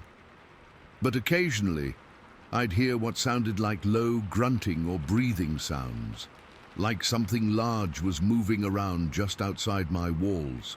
The sounds always came from the side of my apartment that faced the forest, never from the areas that faced toward other buildings or the parking lot. It was like whatever was out there understood the layout of the housing complex and knew which approach would provide the most concealment. The final encounter that convinced me I was dealing with something far more intelligent than a random forest animal happened about a month after I'd installed the trail camera.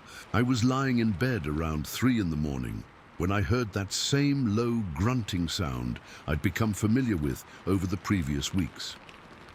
But this time, it seemed to be coming from multiple directions, like there was more than one creature moving around outside my apartment. I got up and went to the kitchen window to see if I could get a look at what was happening. Through the gap in the curtains, I could see dark shapes moving back and forth across my patio, but the lighting was too dim to make out any details. Then I heard something that made my blood freeze. A long, low, growling sound that seemed to come from right next to my window. Whatever was out there knew I was watching, and it was letting me know that the fence between us was just a line on a map. That sound was clearly a message. It wasn't the random vocalization of a wild animal. It was a deliberate communication directed at me personally. The creature was telling me that it was aware of my presence, that it had been studying me, and that it could reach me any time it decided to. I never saw those amber eyes again, but I never forgot them either. For the rest of my deployment to that base, I made sure to avoid being outside, alone after dark, and I never stopped locking my doors and windows as soon as the sun went down. When I transferred to a different installation 8 months later, I was relieved to be leaving that forest behind. But I've never been able to shake the feeling that somewhere in those Georgia pine woods, something intelligent and patient is still watching the humans who venture too close to its territory. The trail camera footage is still stored on various devices and cloud services even after all these years. The images aren't great quality, but they clearly show something that shouldn't exist according to conventional zoology. And sometimes, when I'm having trouble sleeping, I still hear that low, grunting sound echoing in my memory, like a reminder that some boundaries exist, whether we acknowledge them or not. Story 14. I've been out of the military for over 20 years now, but there's one assignment from my time at Fort Lewis that still haunts me.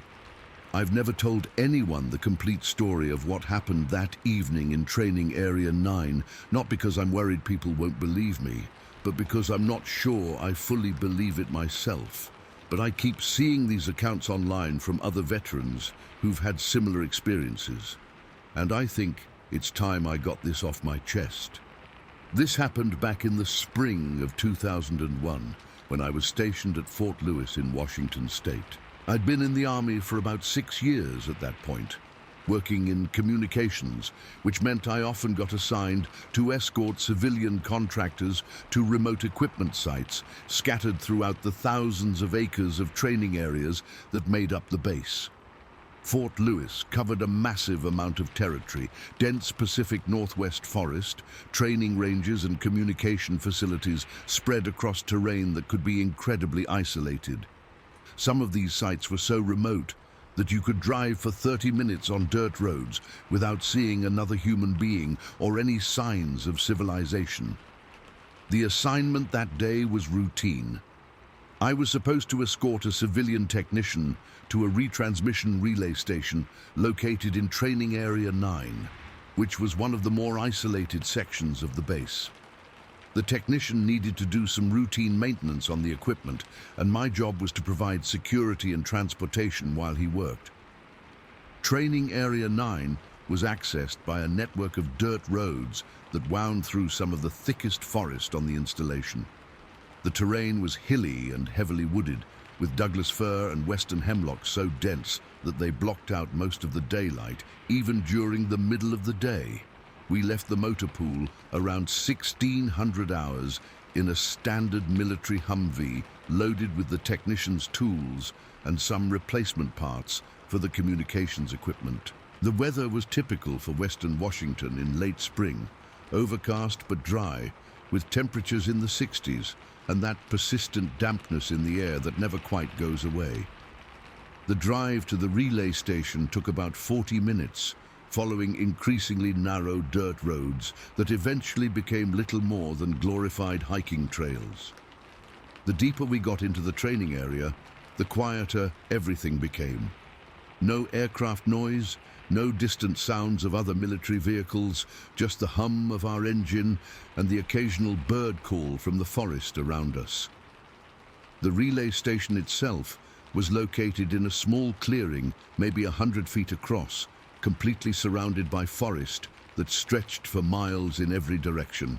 The facility consisted of several tall antenna towers, a small concrete building housing the electronic equipment, and the whole thing was enclosed by a chain-link fence about 8 feet high with 3 strands of barbed wire on top. What struck me immediately about the site was how exposed it felt.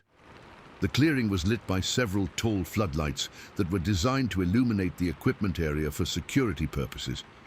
But the effect was more like being on a stage in the middle of a vast, dark theater.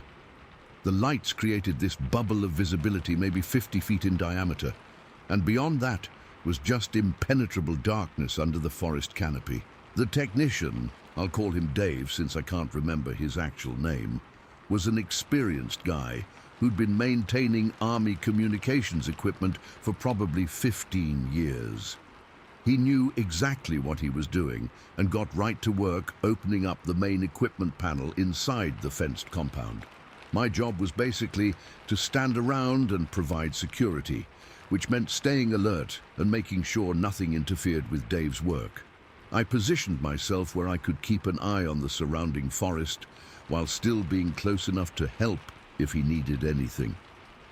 The area was filled with the constant hum of electronic equipment, generators, cooling systems, and various pieces of communications gear all running 24 hours a day. The sound was loud enough that it would have masked most normal forest noises, but it also created this weird artificial atmosphere that made the whole place feel cut off from the natural world. Dave had been working for maybe 20 minutes when I started hearing sounds from the forest that didn't fit with the electronic noise of the facility. They were coming from the direction of the tree line on the far side of the dirt access road, maybe 60 or 70 feet from where we were standing. At first, I thought it might be wildlife, deer or elk moving through the underbrush, but the sounds were too rhythmic, too deliberate. They came in sets of 3, knock, knock, knock, like someone was hitting a tree trunk with a heavy piece of wood with several seconds between each strike. The knocking sounds were answered almost immediately by similar sounds coming from a different direction, off to our right. Same rhythm, same deliberate spacing, but clearly from a different location. It was like two people were having a conversation using some kind of code, communicating back and forth across the forest. I stopped what I was doing and focused on the sounds, trying to figure out what could be making them. The knocking continued for maybe a minute, 3 strikes from one direction, answered by 3 strikes from another, then silence. Dave noticed that I'd stopped moving around and looked up from his work to see what had caught my attention. I told him I was hearing some kind of signaling sounds from the forest, and he paused his work to listen. But by then, everything had gone quiet again. I grabbed my flashlight and aimed it toward the tree line where I'd heard the first set of knocks. The beam cut through the darkness between the trees, illuminating maybe 30 or 40 feet into the forest before the undergrowth became too thick to see clearly. That's when I saw it. Between 2 large tree trunks, maybe 40 feet from the fence line, something massive was standing completely still. At first, my brain tried to process it as a tree stump or some kind of equipment that had been left in the woods. But the shape was clearly that of a torso, an enormous chest and shoulders that were much too large to be human. The thing was just standing there, motionless, like it was testing how far my flashlight beam could reach. It wasn't trying to hide or avoid the light. It was just observing, studying our position and capabilities. I kept the light trained on the figure for maybe 10 or 15 seconds, trying to make out more details. What I could see was clearly not human. The shoulders were impossibly broad, probably 4 feet across, and there was no visible neck. The head seemed to sit directly on top of those massive shoulders. Dave came over to see what I was looking at, and I handed him the flashlight. He aimed it at the same spot, and we both got a clear view of whatever was watching us from the tree line. Neither of us said anything, but I could tell from his body language that he was seeing the same thing I was. Then, something happened that made my blood freeze. The main floodlight that illuminated the equipment panel suddenly went out, plunging the entire area into complete darkness. The only light we had was the beam from my handheld flashlight, and in the sudden transition from bright illumination to near total darkness, everything became disorienting and terrifying. In that moment of complete darkness, before our eyes could adjust, I heard something that will haunt me for the rest of my life. There was a long, slow exhale coming from directly behind the chain-link fence, maybe 3 feet from where I was standing. The breath was deep and wet, like something very large was breathing heavily from exertion or excitement. And it was coming from high up, probably 8 feet off the ground, high enough that whatever was making the sound had to be enormous. The breathing was so close that I could feel the fence mesh moving slightly from the force of the exhale. Whatever was out there was literally inches away from me, separated only by that 8-foot chain-link barrier. The whole thing lasted maybe 2 or 3 seconds, but it felt like forever. Then the main floodlight flickered back on, and when my vision adjusted to the sudden brightness, there was nothing there. The area behind the fence was completely empty, and the forest had gone absolutely silent. Dave and I stood there for several minutes, both of us trying to process what had just happened. The equipment malfunction could have been coincidental. Electrical systems fail all the time, especially in remote locations. But the timing was too perfect, and that breathing sound had been unmistakably real. We walked around the perimeter of the fence, looking for any sign of what had been there during those few seconds of darkness. What we found made my hands shake. On the top rail of the chain-link fence, about 8 feet off the ground, there were several greasy handprints. They were enormous, probably 10 inches across, and looked like they'd been made by pressing dirty or oily hands against the metal tubing. The prints were positioned too high for any normal person to have made them. Even standing on tiptoes, an average-sized adult couldn't reach that high. Whatever had left those marks had to be at least 9 feet tall, maybe more. Dave finished his maintenance work in record time, and neither of us wanted to stay at that site any longer than necessary. We packed up his tools and equipment and headed back toward the main base as quickly as the rough dirt roads would allow. We were maybe 200 yards from the relay station, driving slowly on the sandy access road, when I noticed something in my peripheral vision. There was a large shadow moving through the forest parallel to our vehicle, keeping pace with us as we drove. The shadow stayed maybe 20 or 30 feet inside the tree line, moving smoothly and silently through the undergrowth. It was clearly something large, much larger than a deer or elk, and it was deliberately staying level with our position as we moved down the road. I watched this shadow for maybe 50 yards, trying to get a better look at what was following us. But the forest was too thick and the lighting too dim to make out any details. All I could see was the general outline of something moving through the trees with purpose and coordination. Then from somewhere deep in the forest came a sound that made every hair on my body stand up. It was a long, mournful howl that didn't sound like any animal I'd ever heard. The call was deep and resonant, with an almost musical quality that seemed to echo from multiple directions at once. The effect of that sound was immediate and dramatic. All the normal forest noises, insects, night birds, the distant yipping of coyotes, cut off instantly. Everything went completely silent, like someone had thrown a switch and turned off all the sound in the forest. The shadow that had been following us disappeared at the same time the howl began. One moment it was there, moving parallel to our vehicle, and the next moment it was gone. Whatever had been tracking our movement had received some kind of signal and had withdrawn back into the depths of the forest. We drove the rest of the way back to the main base in complete silence. Dave stared straight ahead through the windshield, and I kept checking my mirrors for any sign that we were still being followed. But the forest remained quiet and empty for the rest of the trip. When we reached the motor pool, Dave just nodded at me, loaded his equipment into his truck, and drove away without saying a word about what we'd experienced.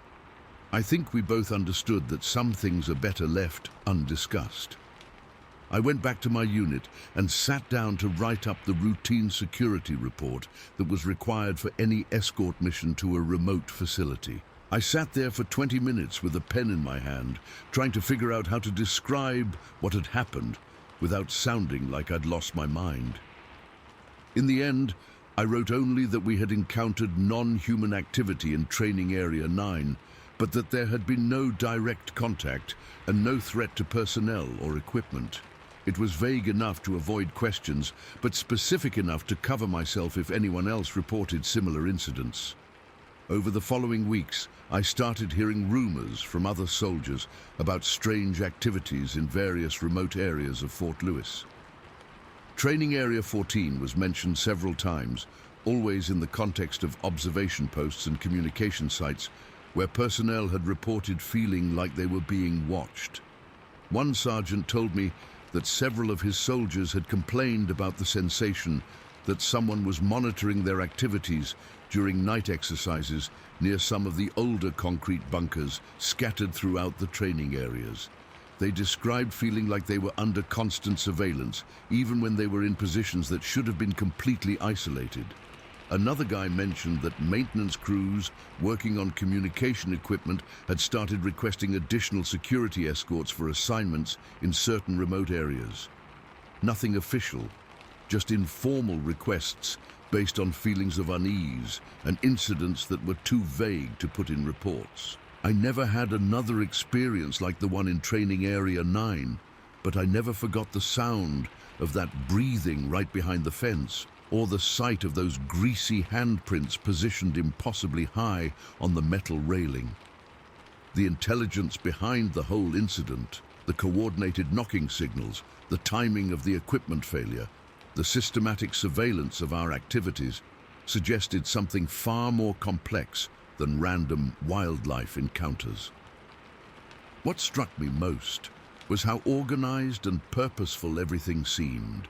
The knocking sounds had clearly been communication signals.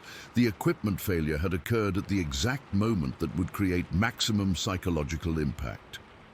And the shadow that followed our vehicle had withdrawn immediately upon receiving what was obviously a prearranged signal. These weren't the actions of confused or curious animals. This was coordinated behavior by something that understood human technology and psychology well enough to manipulate both for its own purposes. I left Fort Lewis in 2004 when my enlistment ended, but I still think about that night sometimes. I wonder if whatever we encountered is still out there in those remote training areas, still watching the humans who venture into its territory, still coordinating its activities with the same precision and intelligence we witnessed that evening. The most haunting aspect of the whole experience was the realization that we had been completely outmatched. Whatever was in those woods understood us much better than we understood it, and it had demonstrated that understanding in ways that left no doubt about who was really in control of that situation. Some things, I learned that night, are better left alone in the deep forests where they belong. And sometimes the most honest thing you can do is write non-human activity, no contact, in your report and hope that whoever reads it understands there are boundaries that shouldn't be crossed, even on military installations. Story 15. I've been retired from law enforcement for over 10 years now, but there's one traffic stop from my patrol days that still keeps me awake at night. It happened on a warm evening in late September of 2008 on a stretch of Highway 128 that I thought I knew like the back of my hand. What I discovered that night changed everything I thought I understood about what might be living in the hills and vineyards around our small Northern California community. I was working the evening shift for the county sheriff's department, covering a beat that included some of the more remote sections of Highway 128 between Cloverdale and the coast. It was the kind of patrol route where you might go hours without seeing another law enforcement officer, dealing mostly with routine traffic stops, disabled vehicles, and the occasional domestic disturbance call. The evening was beautiful. One of those perfect Northern California September days where the heat of summer was starting to give way to the cooler temperatures of fall. The sun was getting low on the horizon, casting long shadows across the rolling hills covered with grapevines that stretched as far as you could see in every direction. I was heading west on Highway 128, maybe 5 miles before the road starts winding through the hills toward Yorkville, when I saw the sedan parked on the gravel shoulder ahead. The car had its hazard lights flashing, which usually meant either a breakdown or someone who needed assistance. As I got closer, I could see it was a mid-sized sedan, probably a Honda or Toyota, pulled well off the roadway in one of those gravel turnouts that dot this section of highway. The car appeared to be in good condition, no obvious signs of accident damage or mechanical problems. But something about the situation felt off. I pulled up behind the vehicle and activated my emergency lights, standard procedure for any roadside assistance call. Before getting out of my patrol car, I took a moment to observe the situation and look for any signs of the driver. The sedan appeared to be empty, but the engine was still running and the hazard lights were still flashing. I couldn't see anyone walking around the vehicle or standing nearby, which was unusual. Most people who pull over for mechanical problems stay close to their car, especially on a relatively busy highway. I stepped out of my patrol car and approached the sedan, following standard officer safety procedures. That's when I noticed the first thing that made me stop and pay closer attention. The rear bumper of the car was covered with fresh scratches. Not the kind of surface damage you get from normal wear and tear, but deep gouges in the plastic and metal that looked like something heavy had slid across the entire width of the bumper. The scratches were too wide and too deep to have been caused by tree branches or road debris. I walked around to the driver's side of the vehicle and looked inside. The car was definitely empty, with the keys still in the ignition and a purse sitting on the passenger seat. There were no signs of struggle or disturbance inside the vehicle, but it was clear that whoever had been driving had left in a hurry. That's when I looked up toward the hillside above the highway and saw something that made my blood run cold.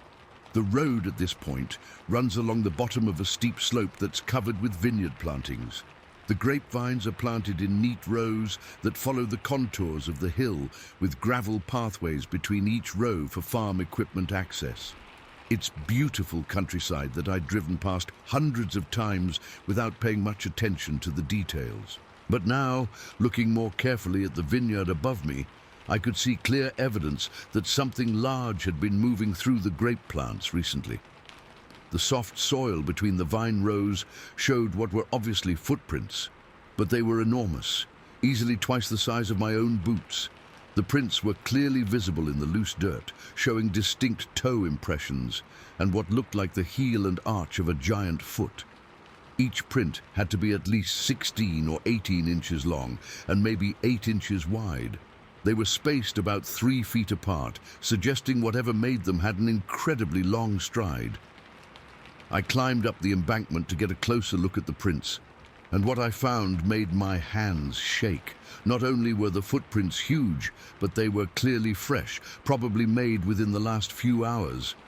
The edges of the prints were still sharp and well-defined, and there were no signs of weather erosion or animal disturbance, but the most disturbing discovery was what I found caught on the lower wire of the vineyard fencing. There was a tuft of reddish-brown fiber, coarse and thick like animal hair, but unlike anything I'd ever seen from deer, cattle, or other livestock common to the area. The fiber was caught about 4 feet off the ground, suggesting it had come from something very tall that had brushed against the fence while moving through the vineyard. I carefully removed the fiber and placed it in an evidence bag, knowing that this might be important physical evidence of whatever had been in the area. As I stood there among the grapevines, examining the footprints and collecting the fiber evidence, I became aware of something that made the hair on my neck stand up. The evening was completely silent. Not the normal quiet you might expect in rural countryside, but an absolute, unnatural silence that seemed to press in from all directions. There were no birds singing, no insects buzzing, no sound of wind moving through the grape leaves. Even the distant traffic noise from the highway seemed muted and far away. It was like someone had placed an invisible dome over the entire area, cutting off all the normal sounds of a living environment. The silence was so complete and so wrong that I found myself holding my breath, listening for any sign of life in the surrounding countryside. That's when I heard the first call. It came from somewhere up the hill to my right, from a cluster of oak trees that grew at the top of the vineyard. The sound was a short, sharp whoop. Not quite human, but not like any animal call I'd ever heard either. It was deep and resonant, with a musical quality that seemed to carry much farther than a normal voice should. Before I could fully process what I'd heard, the call was answered. The response came from directly behind me, maybe 20 or 30 feet away, from an area where there should have been nothing but open space between the vine rows.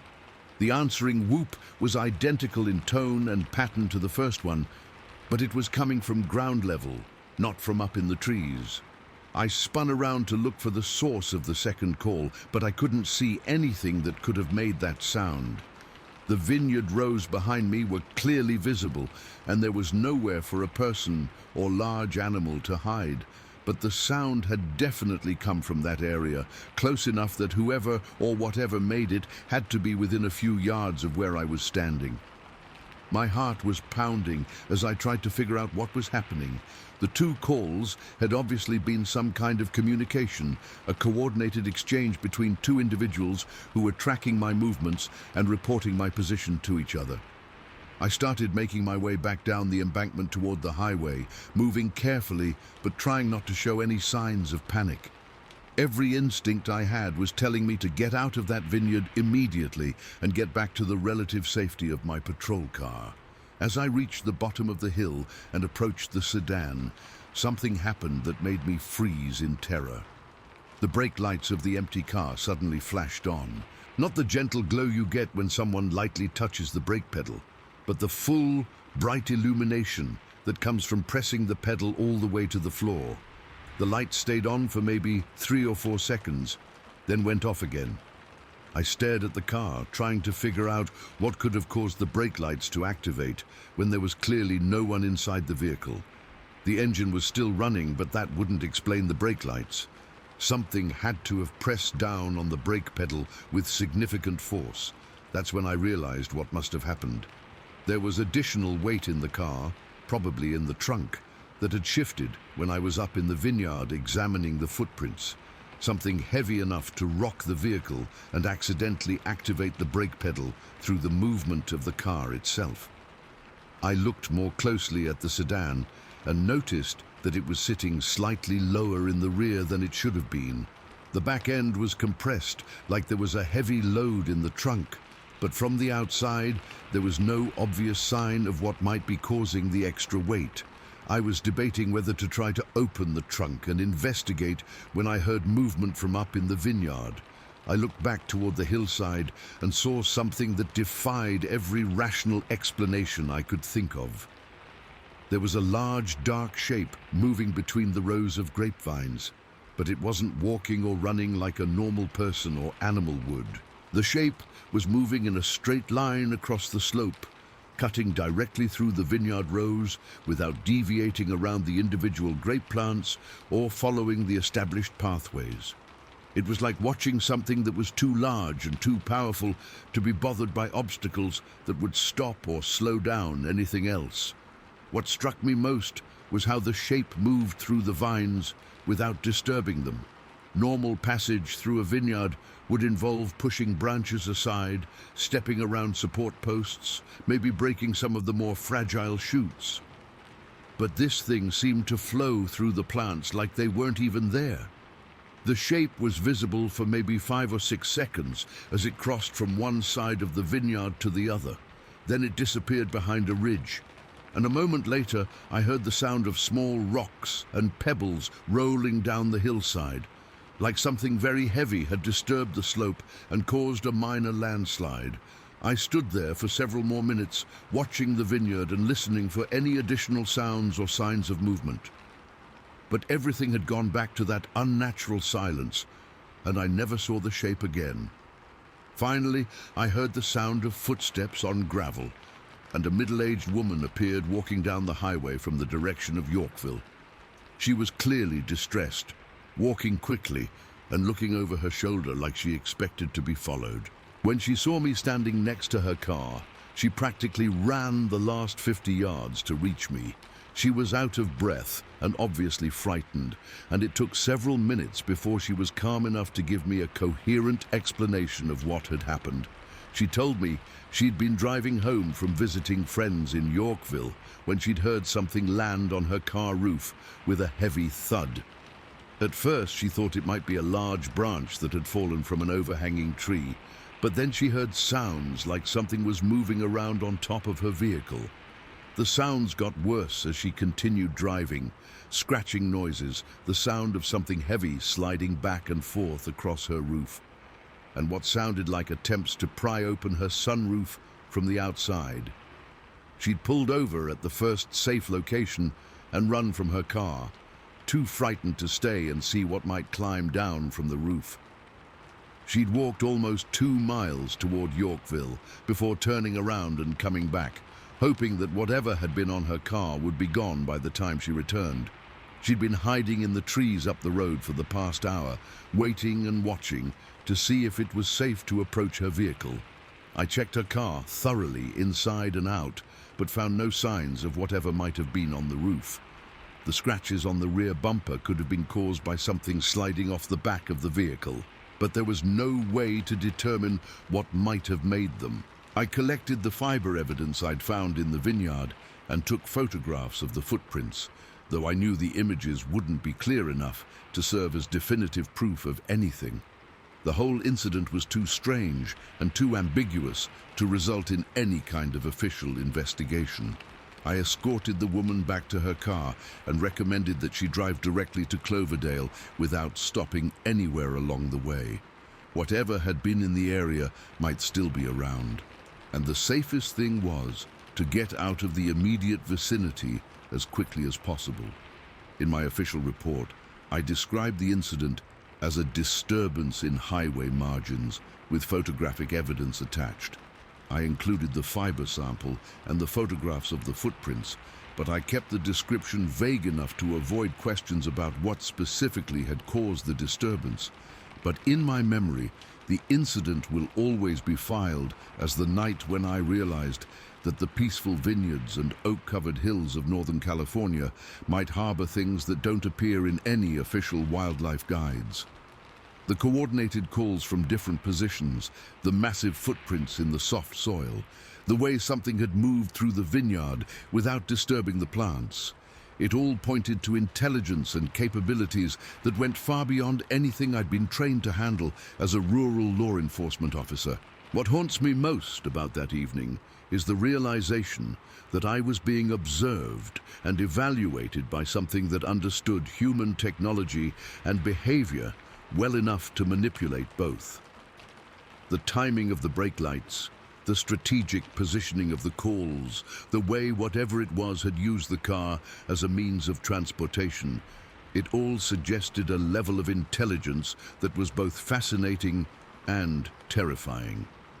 Sometimes, when I'm driving through wine country and see those neat rows of grapevines marching up the hillsides, I find myself scanning the spaces between the plants and wondering what might be watching me from the shadows, and I always make sure to keep driving, no matter what I might see or hear, because some encounters are better left unfinished. That fiber sample is still in an evidence locker somewhere, probably forgotten and collecting dust, but I know what I saw that night, what I heard, and what I felt in that vineyard above Highway 128. And I know that there are things living in our rural landscapes that prefer to remain hidden, observing us from a distance while we go about our daily lives, never suspecting that we're the ones being watched.